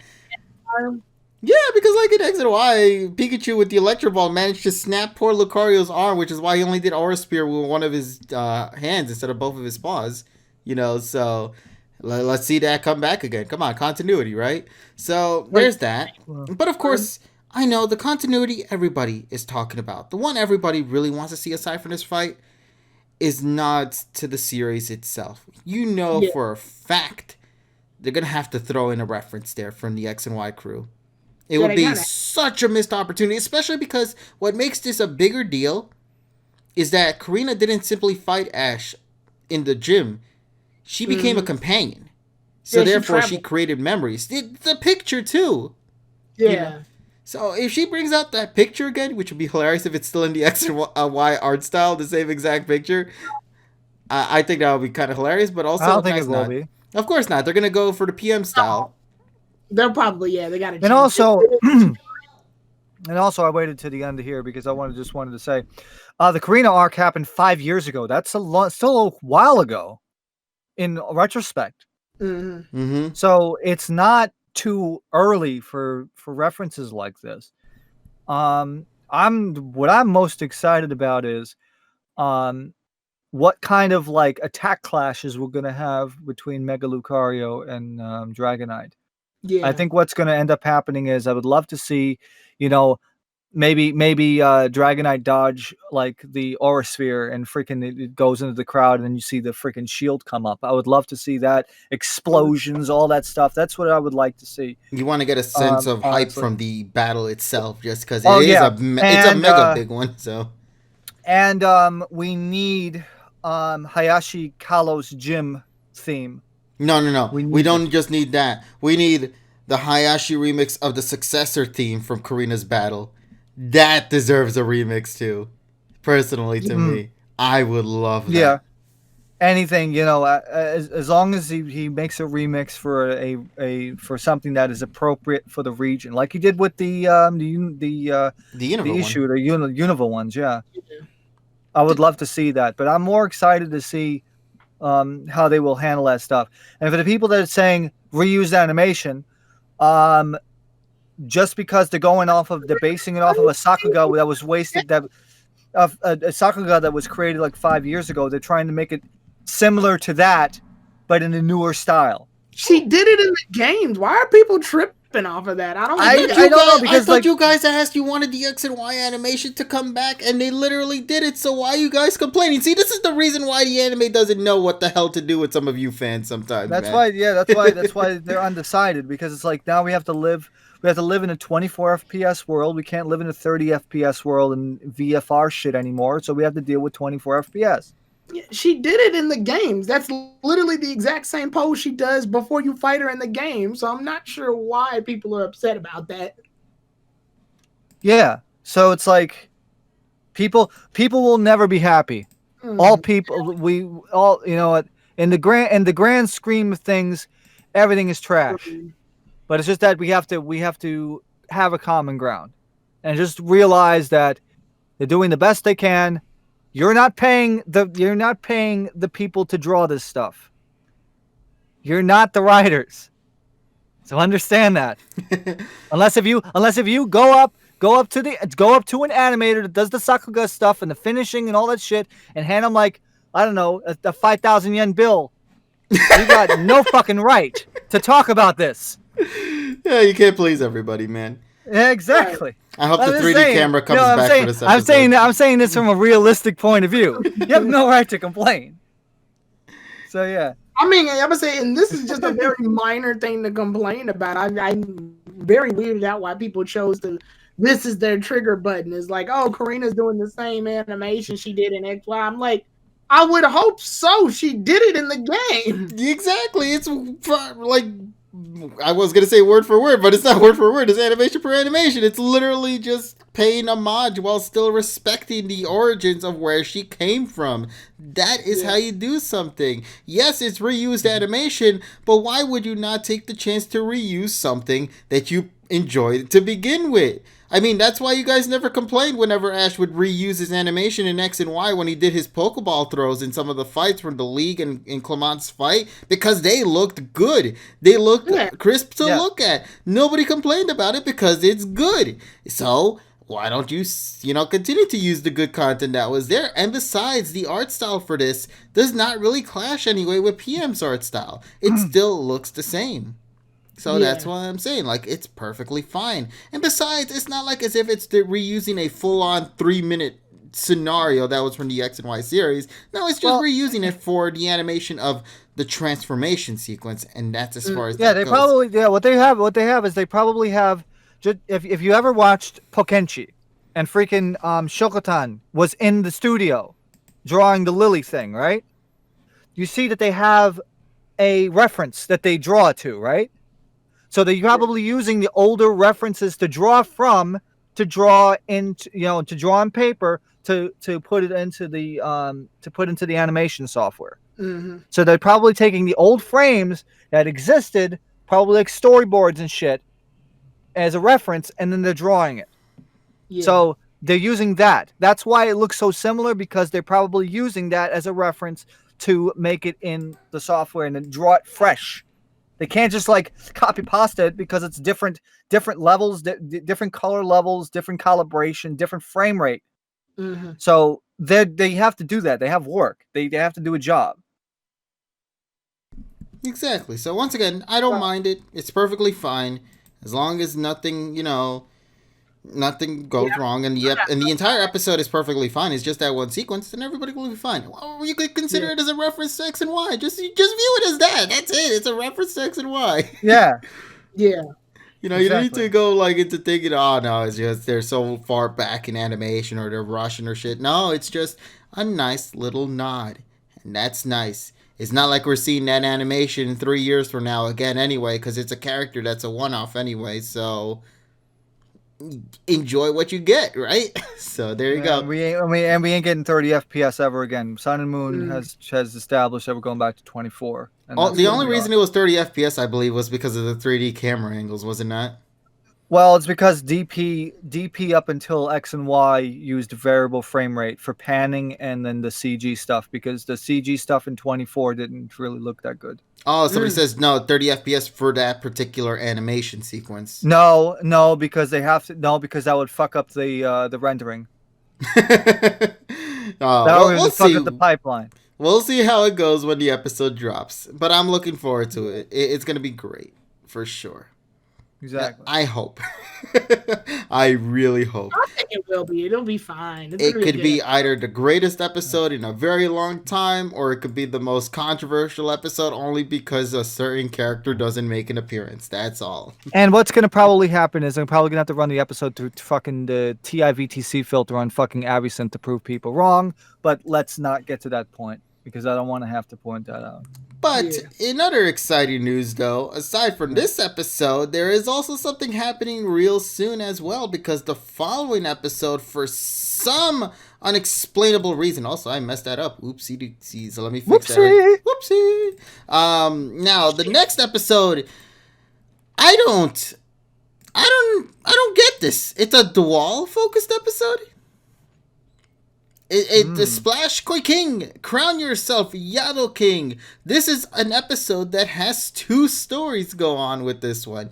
So, Splash Koi King, Go has entered a Koi King high jump tournament, which I assume is supposed to be a reference to Magikarp Jump.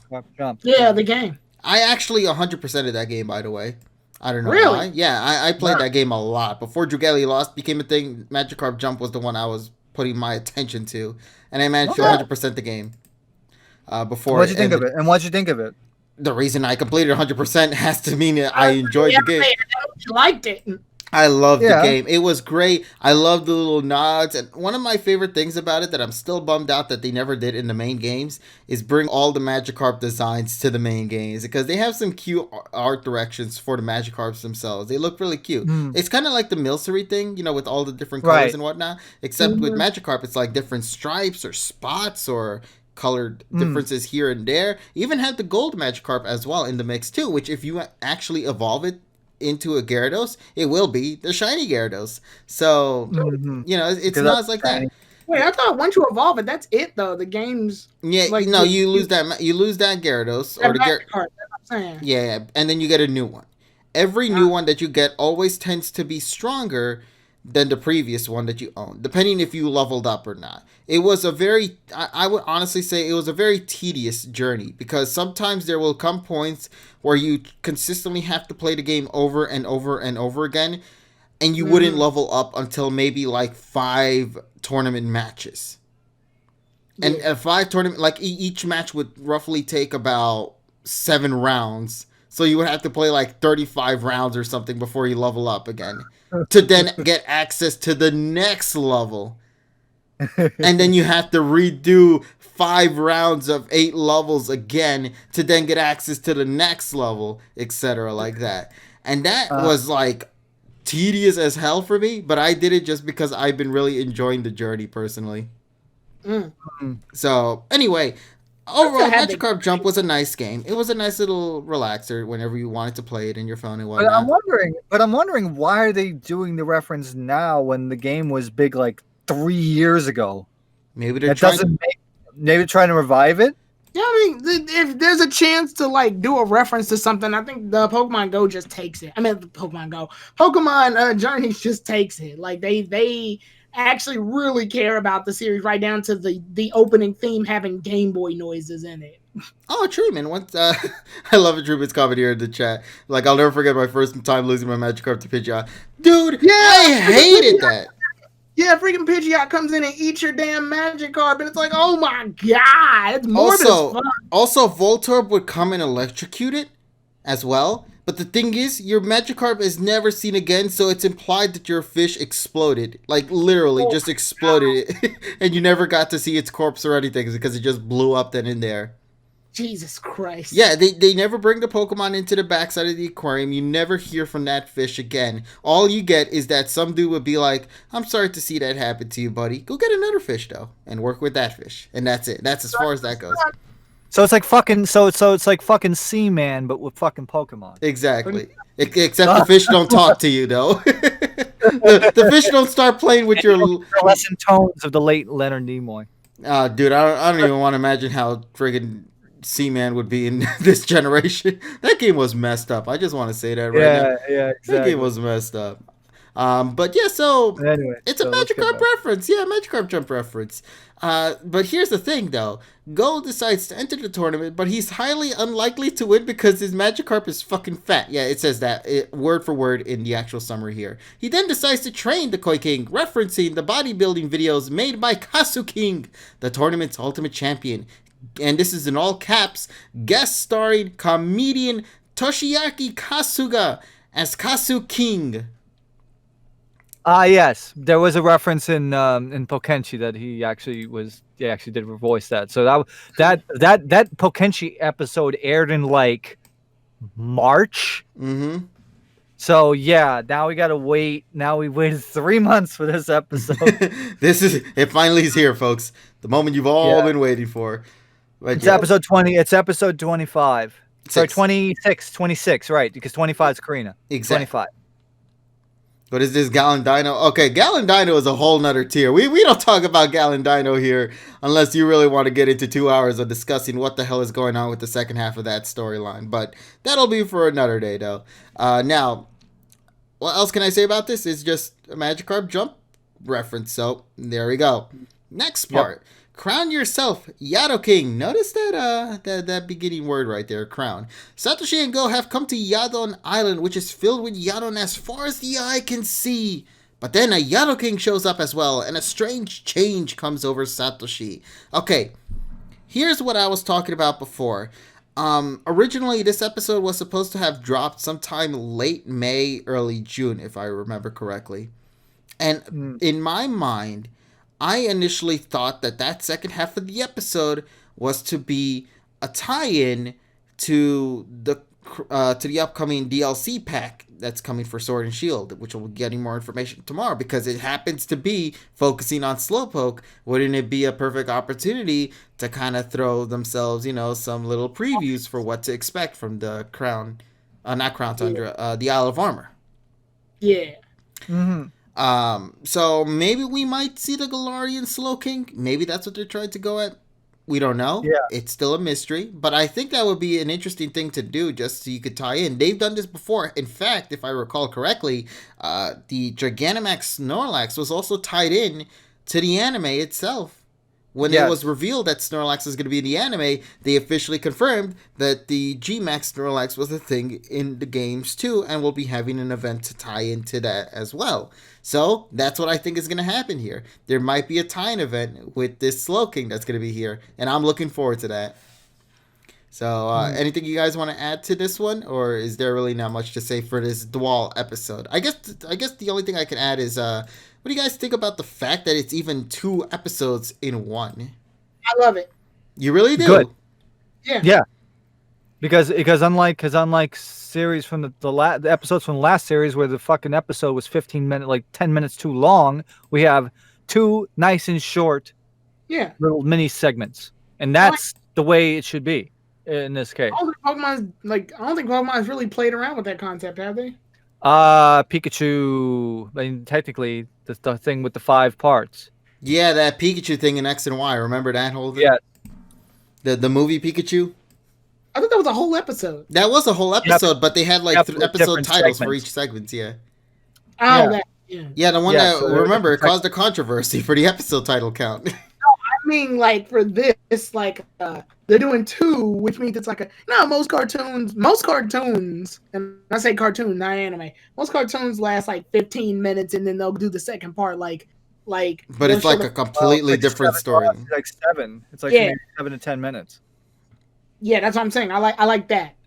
Yeah, Donnie, to let you know, in the Pikachu, well, it's not really a special no more, but back then, when that episode first dropped, the Pikachu movie special, where it had all the different Pikachus there, they had like 4 to 5 different titles for each individual scene that was taking place in that. If you go into into any of the sources regarding this, you will see it there. And this was and the only reason why I remember this is because this was during the time when there was a massive controversy regarding whether you should call this an episode or whether you should call this a special. All hell freaking broke loose. Yeah, and I shit you not, people wanted to delete other people's channels because you were following the wrong number, when in reality, it wasn't the case. So people were telling you to take your video down or change the title. Yeah, because it's like I was an episode ahead, when it's like, bro, I was the one, or a couple of us anyway, were the ones that were following tradition. All you motherfuckers were busy trying to follow your own tradition. Next time, listen to Sergi when they say it's correct. and PM, because we are also correct. I assumed Sergi and Pocket Monsters were a thing back in the day. They were the same thing with each other. Whatever information that we have, it's like we share with Joe. So it's like, it's, You guys kind of coincide with each other here in peace and harmony. So, yes, I'm seeing right here, look, there were like 4 episode titles. It's literally called Lights, Camera, Pika, How to Make a Pikachu Movie, Ready, Action, Lightning Fast, Brave and Strong, Super Pikachu, The Very Best of Super Pikachu's Backslapping Bloopers. These were all separate episode titles in one episode. They're doing something like that here. But the only difference here is that there are 2 separate storylines happening instead of one episode storyline with different episode titles in them. So that's the whole thing. But yeah, so nothing much more to say in this one other than it exists, I guess. Let's see the quality of the episode. It's a good, yeah. Well, yeah. I mean, it'll Ow. be a good, it'll be a good tie-in to the games franchises, which I appreciate. And also a tie into the Isle of Armor, if it does go that route, though. I'm pretty sure it will, because if you look at I'm pretty sure, because if you look at where the date was when it was supposed to originally air, it would have coincided to about right now. So. Mm-hmm. Yeah, so now let's move on into the next episode. I'm pretty confident you guys might be excited for this one too. This one is otherwise known as The Legend of Heroes, Dande's Ultimate Battle. This is the one where we're going to be seeing an official match between two trainers within the Master Class, which consists of the 8 best in the championship.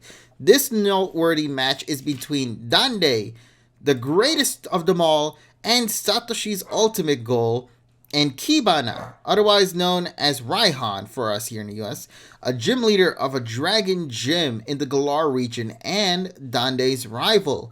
And now the battle between two passionate men, or these passionate men, begins. I love that choice of word right there. That's actually really great.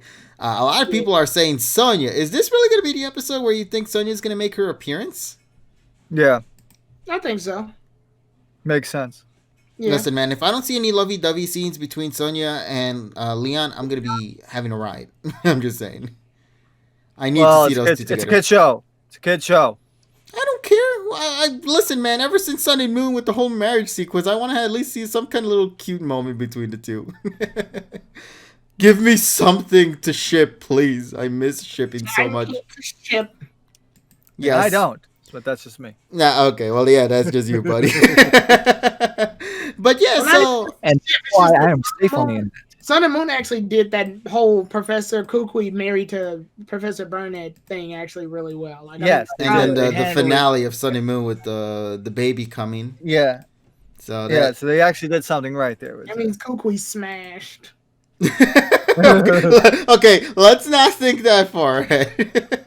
Confirmed to smash. What do you even think that far? The proof is literally in her stomach. I don't know, maybe it could be something else. We can't say for certain. Oh, God. We can't say for literally. It's for kids, Tyrone. TSS told us this. You're about to have a directed audience right now. Just imagine kid looking at their mother being like, why is her tummy so fat? Well, you see, kid. Kukui smashed. Kukui smashed what? But yeah, so Tyrone. Smash Brothers. TSS. This one right here. This is an exciting fight. This is a thing I talked about before that I appreciate whenever a series does this. I love that they're bringing a character back to continue to show off their strength, because given that this is supposed to be Satoshi's ultimate goal in the series, you kind of want the character to continue to develop and make it a noteworthy character, so that way when Satoshi eventually gets to that point where he gets to fight the ultimate character, it's a fleshed out, well-earned fight, not something that'll wait till the final year and then flesh out. No, we like to see it slowly flesh out throughout the series and make the battle very noteworthy and fun to watch when it gets to it. So, I want to ask you guys, what do you think about this upcoming episode? Are you looking forward to this, and what do you think is going to be the outcome of it all? Raihan's going to lose. Well, yeah. I mean, we're going to see Gigantamax Charizard just, fucking wipe the floor. With G-Max Darulidine. It's going to be a cool match. It's going to be a good It's going to be could have been a dragon versus Windows XP, and could have been a dragon as well. I hope somebody takes the opportunity to edit in the Windows startup noise. No, you're gonna, I'm gonna be the person that's gonna be doing that. I'm looking forward to that video when it comes. I can't wait. It better be like that. It better be the bass boosted one, though. Like the bass boosted one. No, we're not gonna do that. No, we're not. No, I'm not going to do that because I don't want to be liable for people freaking blowing their speakers. Well, you can put a headphone warning in before the video. It doesn't. No, because I hate distortion. I think it's hilarious because it's just so obnoxiously loud. Thank you, Donnie, for that thing. Thank you, Donnie, for the Bith Laconic Beef Corgi Derp. The Thank what? you. Oh, that's what the clip says. I'm like, the Yes. fuck did you just start speaking Ebonics? We don't talk about that in this country. Oh god. But yeah, I know it's gonna be a good fight. Like one thing I'm for certain, I'm sure it's gonna be a really good looking fight. Yeah, of course. That's for certain. Yes. So I know it's gonna be close. I know that Sonya will probably like if she does show up, yeah, because I like to think Leon, and Sonya actually have like a history together. Like they probably used to travel a long time ago together and stuff like that, or be in the Galar region together. So I would like to see like an interaction, not just with Leon and Sonya, but with Rihan and Sonya as well. That would actually be pretty cool. Mm. So yeah, I want to see that. I think As that long as they don't off screen a lot of this shit, I'm happy because I hope it's not going to be like you're going to see some random shit. I'm hoping that it's going to be full on battle, no distractions or very little, and we're just going to get just raw. they've been doing pretty well with Yeah, that. Though. they are. They have been indeed. I'm just hoping that they're not going to cop out for this one. This is for all the episodes they could cop out. This is not the one. Yeah, it definitely is. They got to do it. This is a main fight in the damn series. You got to do it. Yeah. You got to do it right. You know what I'm hoping for this one? Only because of all the images that I've been seeing lately for this. And we get a 4th remix. I am looking forward to this one only because I feel like Raihan could be the adult version of Go in this series. Really? Because it just so happens that those two are rivals. Those two clash with each other. You have one who's the champion, you have one who wants to get there or who wants to grow to be there to match on to the strength of that of Leon. Then you have Satoshi and Go. Satoshi being the trainer who loves to fight, who loves to battle, who loves to push his Pokemon to their absolute limit. And then you have Go the capture, who loves to catch Pokemon. But the thing that the series has done so far, and this could be something that could be viewed as a negative to a lot of people, but if they do it right, especially with Leon and Raihan, it could be great. The thing about it is that Go develops only because of Ash. I think Raihan could develop only because of Leon's character. You know what I mean? Like it could be like they might not be the same per se, but they could have similar kind of developments that could kind of show off the similarities between these characters and then with the main crew. And then somebody also mentioned, like in comic cartoon saying here, Sonya could be similar to like Koharu too. These could be characters that could be viewed as like their adult versions. Yeah, like kind of like what Parallels, Naruto, Sasuke, and Sakura are to Jiraiya, Orochimaru, and Tsunade. Exactly. They exist in the universe, but they could be the next generation characters that could be like them. Because think about it, for Koharu, she's the daughter of the professor in the Kanto region. And given that at this moment, Koharu doesn't really know what she could do, and maybe if she winds up becoming the next professor in the future, it could be something similar to Sonya, who isn't a professor yet, but she wounds up in the video games. You know what I mean? Yeah. Leon as well with Ash, both being trainers who want to do their absolute best and be invincible. If Ash could be the successor to Leon, that's a something really worth to see that the next generation is here. And then Raihan as a character who is a character who wants to try to aim to the top to reach his goal, similar to how Go is trying to catch all these Pokemon to reach his goal, which is Mew. You're starting to see the similarities I'm trying to say here. Like, they might not be the same per se, but their goal to that is structured similarly. And I think that could be something that they could play off well in the show if done properly. Now, of course, I could be thinking way too far into this, given that this is literally a children's show, but I would not be surprised if they go. I mean, and it's a valid point. Yeah, I don't see why not. I think it would be great to see something along those lines. Yeah, I'm not against it. Oh, that's great. Yeah, so that's what I'm hoping for. I want to see like these three kids be viewed as the successor to the other three characters that are being built up in the show. Raihan, Leon, and Sonya. They all might not share the similar goal, but the way that they're approaching it to get to it is the thing that's similar. So that's what I want to see be fleshed out in the show. That's what I'm saying. I would not mind if Go develops because of Ash, only if this is supposed to be their way of kind of making a parallel to Leon and Raihan, where Raihan develops because of Leon. And then with Sonya, maybe in the show, she's not certain as to where she's going to go in the future, similar to how Koharu is structured that way. And then maybe by the end of the show, Sonya will become the professor and the successor to the Professor Magnolia, I think that's her name, in the that's Galar right. region. That's right. Whereas with Koharu, she might not be the professor because she's still a kid, but she could start becoming someone to understand this stuff. Maybe she'll actually do stuff with her father. Exactly. In terms of connect with each other. Like an assistant, Yes. Mm-hmm. Like an assistant, exactly. Which is what Sonya is at the start of the game. You see what I'm saying now? Like that's what I'm saying. That's a decent way of thinking in parallel. And then that would be that means that we're gonna have 2-tier development, and that's gonna be fucking cool. And that's what I want to see, because to me, what makes the show great, and at least in my mind, what would make a fantastic Leon versus Satoshi fight, not caring about who wins or loses, it's about the development that these characters go through leading to that fight. When you have development for both sides, you root for both angles, because you want to see either character win at the end of the day. You want to see just a good fight, and that's what I'm hoping for with this series. I want to see a development that starts from episode 1 down to the finale of that fight, because I want to see both characters be fully fleshed out with their team, giving it their absolute all, because they're parallels to each other's. Go ahead, Tyrone. I was just saying, it's just like the Professor Cuckoo fight and how they handled that, like that whole thing, where it's very clear. It doesn't matter if Ash or Kukui win; you're rooting for either side, because Ash and Kukui are so similar. Exactly. Yeah. And they're viewed as a Alolan father and son, which is, of course, what you want to see. The son surpass the father at some point in the story, which Ash did in Sun and Moon.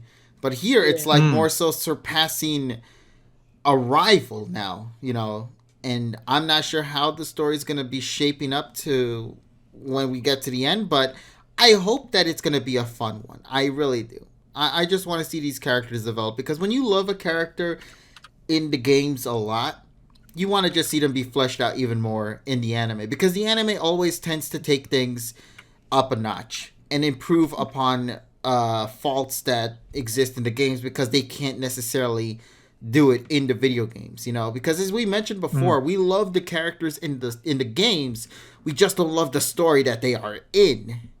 Yeah. So the anime could fix that issue by having them be introduced more often and introducing them in new areas that they've never really been in within the show. So let's hope that it works, that approach, So yeah, that's all I gotta say. Yeah. Also, I like that artwork there. Is that the first time we've seen that character artwork without the background? That's actually on the TV Tokyo PM page. Nice. If you because the background is a layer, and then the top is a transparent layer. All right, let me go and show this off real quick here. Hold on a second. But anyway, is there anything else you guys want to add to this particular thing? No. Not for me. You pretty much nailed it. Alrighty, perfect then. So that makes me happy to know. I just wanted to get that message across, because I've been really enjoying the show. So I would really love it a lot if they could manage to successfully do a fantastic job in creating development for both angles, just to get a satisfying outcome for it, But here we go. This is the image in particular that was just given to me by TSS. I like it. It's a really nice image right here of Ash and Go without the background. Yeah. So we'll see where things will go for the series, but let's hope it's a fun one. Now then, let's move on into the next remaining episodes. Oh boy, I don't know where to begin with this one. You know which one this could be, right? You sound so enthused. It sounds like I want to cry a little bit for some reason. Yeah. Let's talk about the episode Meson Sobs. For what reason? Oh, sobs.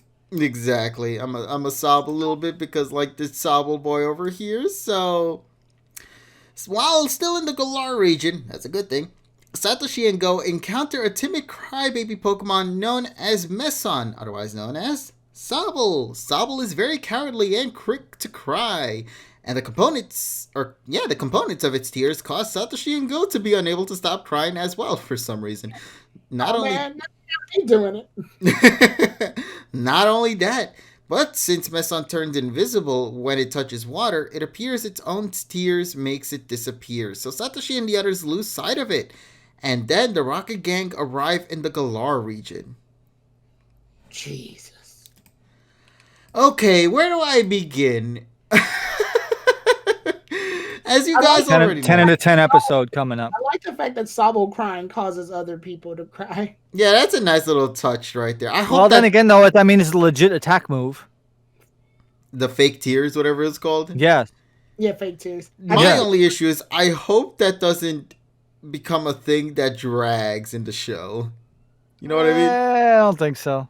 I don't want to see that consistently every single episode or something like that. I hope Sobble can control that. I feel like what it can do is like it'll be moments where when it does that, it can control, like it'll learn to control it so it doesn't happen every time.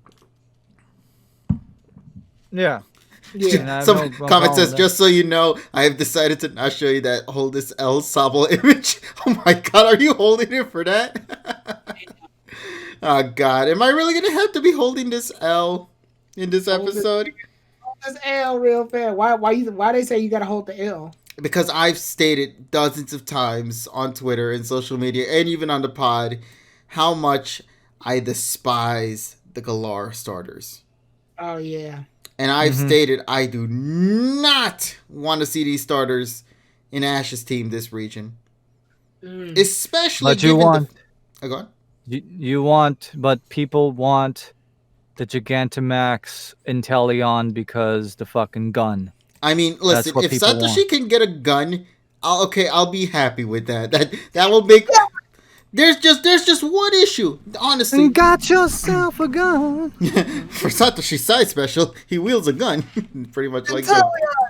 Inteleon, take the shot.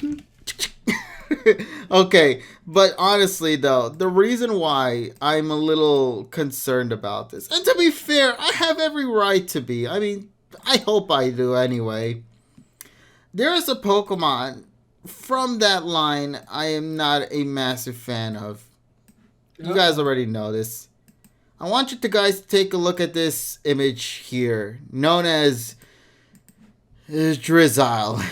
Drizzle, Drizzlizzle, my nizzle. I hate this middle evolution. I despise it. I have never felt so much. And you know what that means? You know what that means, KG? That means I'm going to be getting you a plush of this when I go to Japan. You know that means they're going to troll you. Now, I don't. right? Yes. You know what that means? I'm going to give it. I'm going to go to a Pokemon Center and I'm going to buy one for you specifically and hand it to you. I'm going to have like the most angriest look in my face when I'm holding that shit in my hands. Yes. Okay, I want you guys to like at least answer this question for me. Have you ever had a middle evolution Pokemon that's completely destroyed the entire line for you before? Maybe not to that level of extent, but somewhere around that approach where it's like, why does this exist? Because it completely poisons. Quilladin. Quilladin. Yeah, I would much rather take this 50 times over than Quilladin. You know, I will say this right now. I agree with you wholeheartedly. Like, I love Chespin and I love Chestnut. But Quilladin is no, I can't. But to me, I know. KG doesn't like this. I'm fine with it. Like I have no problem. I mean, it's like I said, it looks like a random teenager that's going to be going to the fucking Hot Topic. It's fine. My thing about it is just Rings and ear gauges. I just want you to look at this No, thing that's first of all. Spencer's, not Hot Well, Topic. what is the theme of this image, though? There's nothing like all of these colors clash. Who the hell thought puke green with blue, a hint of purple, a different colored green for its eyelids? Who thought this was a good shape and design here?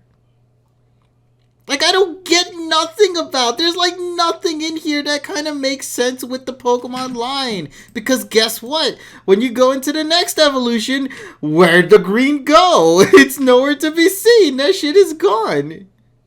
Well, yeah, because as you know, when you go through puberty, shit disappears and shit appears. Yeah, but I don't know. Like, I just want to listen. The only thing I'm asking for, animators, I don't know how you guys are going to do this. I really don't know how you're going to do this. Here's what I'm asking for. I'm asking you guys to just get Sobble to just evolve into Inteleon. I don't know how that's going to work.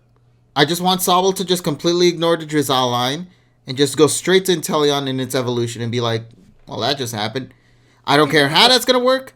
I just want to see this Drizzle not be anywhere with the Nash's team. I just want that shit to be skipped. The shortest span has been 1 episode, so maybe if you luck out, it'll only be that form for 1 episode. If I can get the Gudra situation or the Mamoswine situation, I'll be more than happy.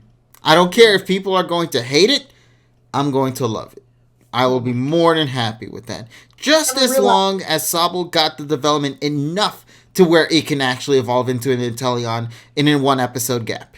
That's all I care. I never realized this was one of his trigger, like... I hate this thing, man. Just looking at this thing makes me want to puke. Again, I never realized this was one of his trigger forms right here. This was gonna be the thing that got KG like. I loved Sobble. That's the thing. I love the Sobble line. I love Inteleon, and then I see this asshole in the middle right here, completely ruining it, the entire line for me. There's nothing in here that looks anything remotely to Sobble or to Inteleon other than the shade of blue. That's it. The only connection it has to that is the color blue. Nothing else in this image connects. The stupid spots by its eyes, nowhere to be seen in the final form. The shade of green, nowhere to be seen in the final form. In fact, that's probably the reason why the Inteleon is wearing gloves in his final design, is because he wants to hide the hideous puke green that he has here that look like fucking mittens. And I hate everything about this design, man. Nothing looks right. I want you guys to take a look at this thing, and I want you guys to take a look at this design right here. Aside from the color blue, nothing matches. You got nothing. You got nothing. Look, even the purple shit is gone too. Like I'm telling you, the reason why this guy right here, Inteleon, is simply wearing those black things here is because he's actually hiding the reality that he still has green arms, but he finds it disgusting, so he's just using these gloves to hide that reality from being shown.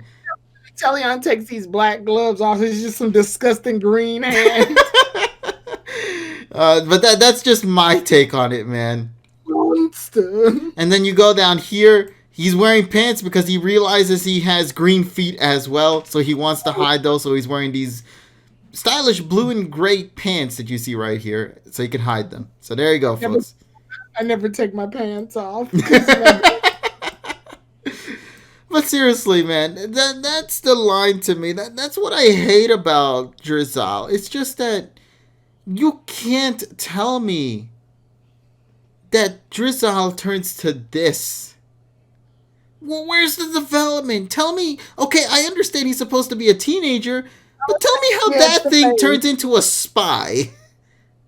Like, where is the correlation with that? Because instead of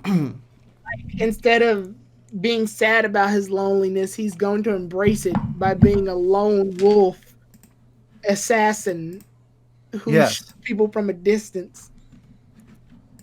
Because he was always distant.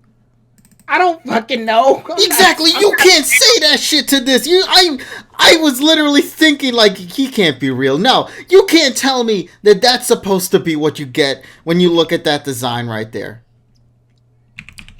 You can't. You cannot in your dreams tell me that.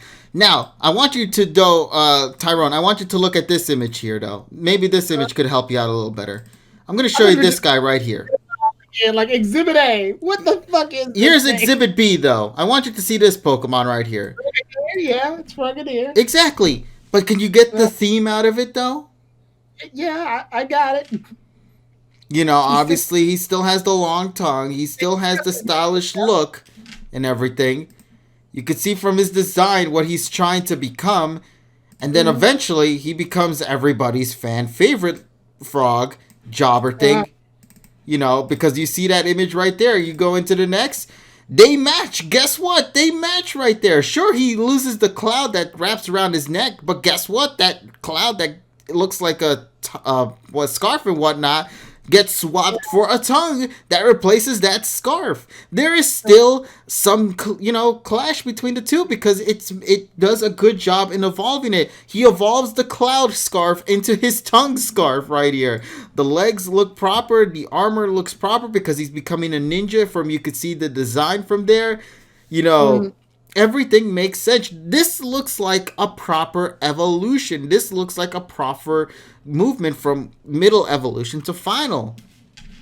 That's what I like from a design. When you can get a story out of the three forms and it makes sense with one after the next. Yeah. That's what I like from it. But the whole theme of the Galar starters is supposed to be like the kids. You have kids. Then they go through the teenage phase. Like they're actually like real life, like situations. Like this is the way that they decided because it's like the way that they wanted to do that. So you see actual maturing from a realistic standpoint as opposed to an evolutionary standpoint. I think the biggest thing KG has is that compared to Sobble and Inteleon, it does stick out like a sore thumb, unfortunately. And unfortunately, but I wouldn't call the design shit. I mean, that's no. beyond. I hate the design because it's stuck to the line. If this was to be its own Pokemon, that is fine. But the fact that this exists in the Sobble line is why I hate it so much. I don't hate it because of its design. I hate it because it's connected to Sobble and Inteleon, which are perfect designed characters.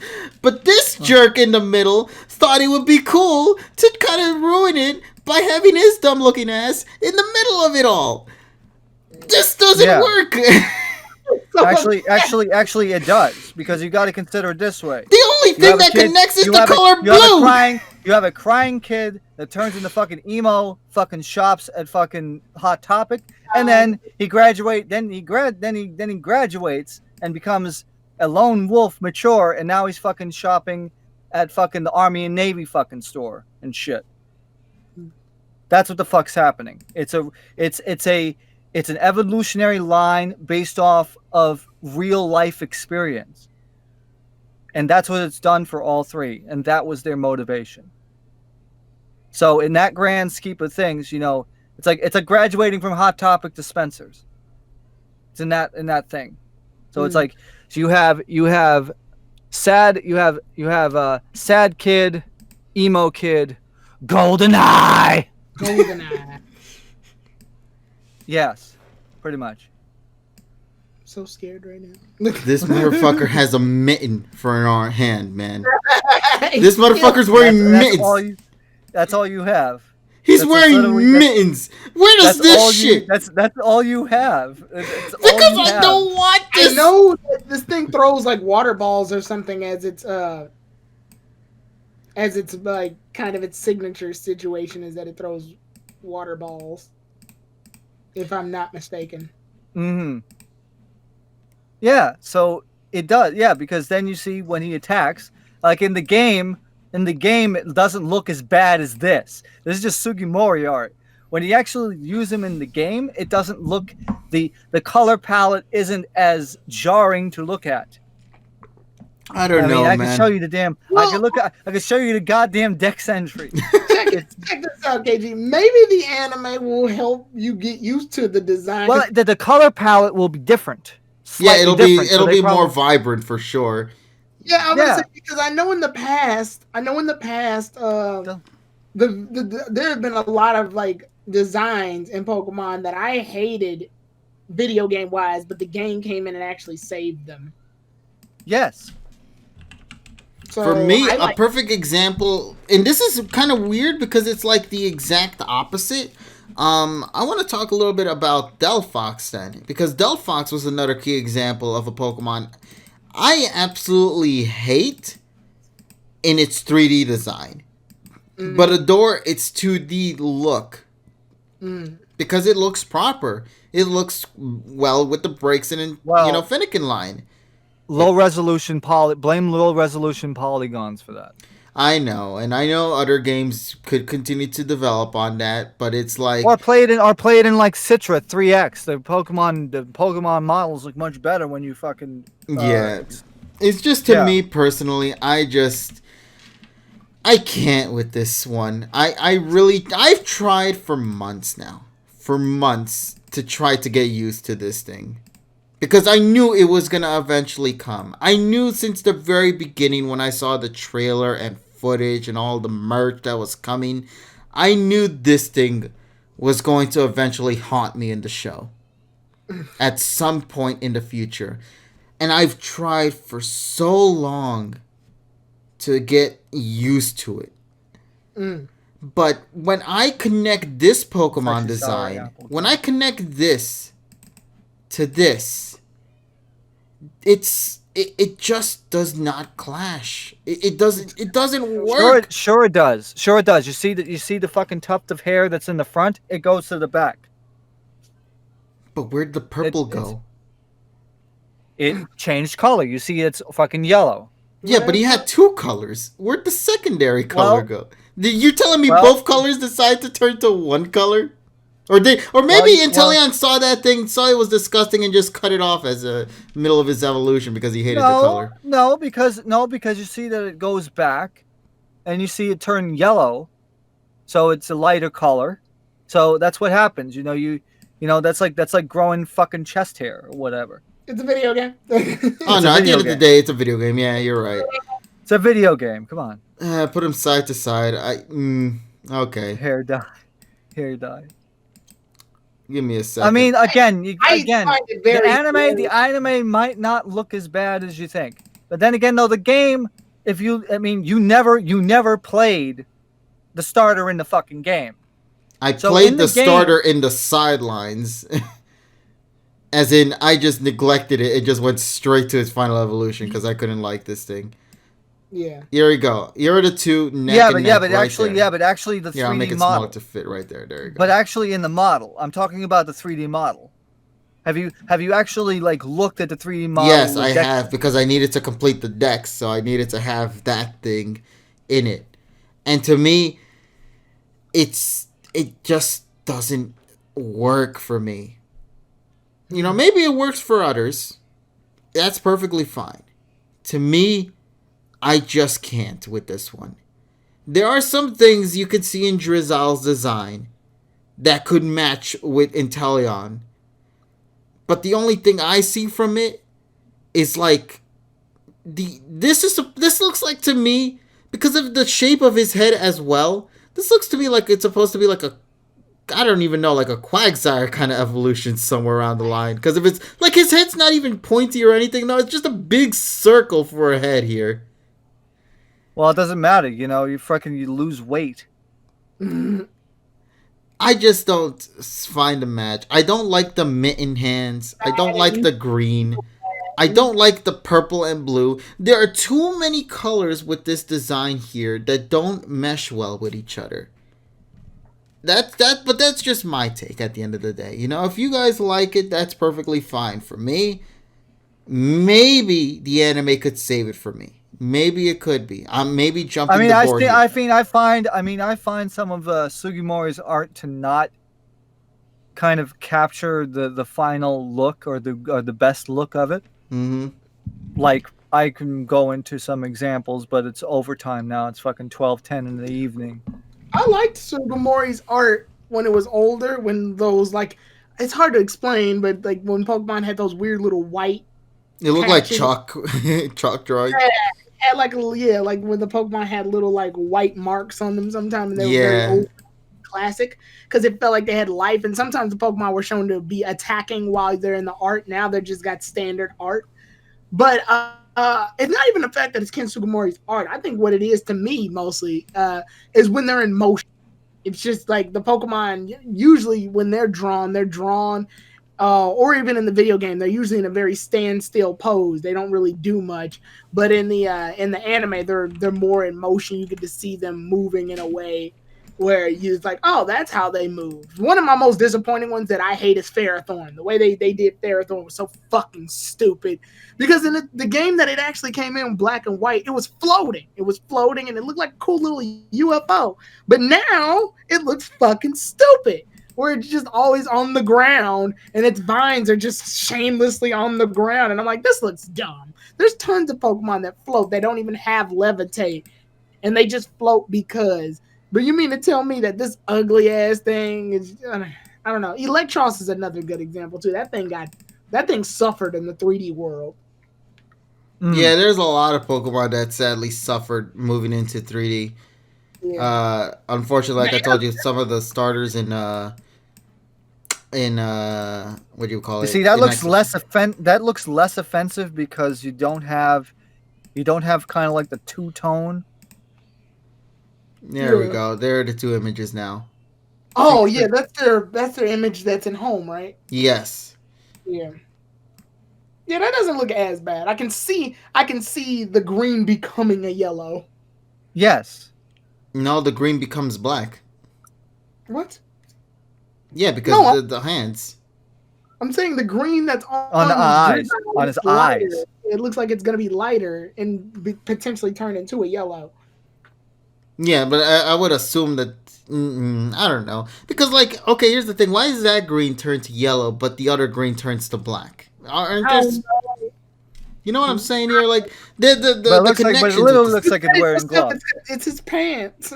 He put on pants. He went to the store, got himself a nice slick pants, got some not arms. he got some gloves to wear because he wants to hide his arms, his green colored hands and whatnot. No, he doesn't want because he wants to have better grip on the finger gun.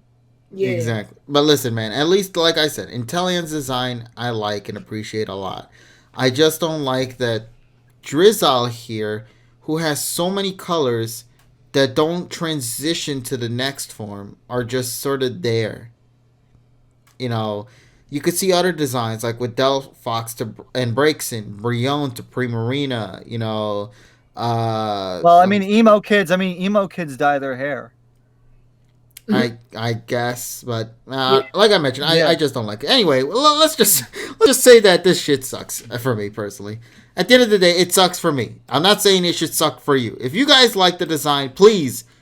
I mean, if we relate this back to the anime, I think Koharu. I kept saying I want Koharu to have Koharu to get Sabo, and maybe it just won't evolve at all. But unfortunately, it looks like it's gonna go. But I think we're gonna have it because we need the gun. I want Ash to wield the gun. If I have to go through this to get the gun, so be it. I'll be happy. Oh god. But I have a request. Just one small request. Not with this Pokemon. Please, for the love of God, don't give him this thing. Please, dear God, don't give him this thing. No. Oh, Thwacky? You're telling me Ash is going to only get the starters for the Galar side of things? That's it? You're telling me you're not going to branch out to other Galar Pokemon? You're telling me he's going to just be stuck with the starters and that's it because he already filled his slot with Kanto and Cinnamons? Let some other Galar Pokemon get some love. That's all I'm asking. I only want to see that. Please, If I'm gonna have to be stuck with Drizzle, at least hear my request and give him something else, please. Just anything would work at this point. You know. But I don't know. That's just my take on it. I'm gonna just call it a wrap. I know we completely neglected, what was it, episode 29, which was Wanpachi's Fantasy, which is about Koharu befriending a bird, which I think is a dove. So, there's not much to say to that other than I'm just glad Koharu's getting development.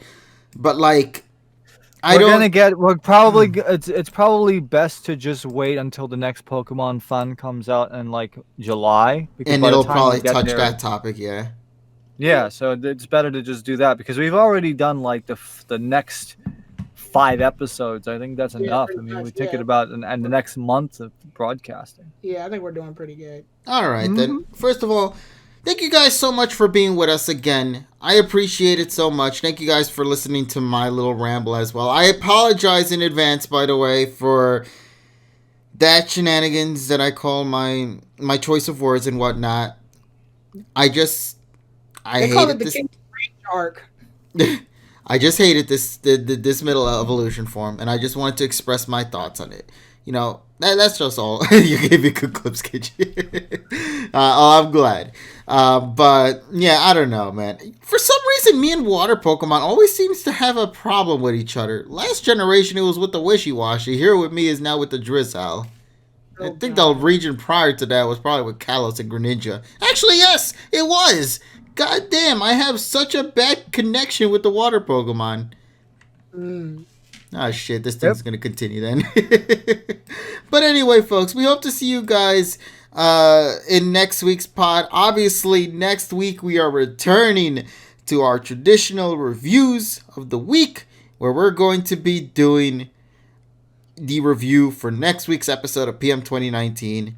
We're probably going to tackle a little bit about the thoughts on the Pokemon Sword and Shield expansion pass, as well as some other things as well. So we hope to hear you guys there soon. I hope you guys enjoy it. And I hope you guys enjoyed this pod. If you haven't yet, make sure to follow us here. If you haven't as well, make sure to subscribe here as well if you'd like. If you have Twitch Prime, Amazon Prime, whatever that thing may be, make sure to sub here. Helps the channel out in any way, shape, or form. Make sure to follow these guys here that are in the call with me, Tyrone and TSS. You can find their links in the description down below, so make sure to go and check that out. And our journey finally can resume, ladies and gentlemen. So once again, we will see you guys in the next episode of the pod, where we're going to be doing our next new review of PM 2019. So we'll talk with all of you guys later in whatever video we make. Take care, everybody. And as always, have yourself an awesome day. Bye. Goodbye. Wash your hands.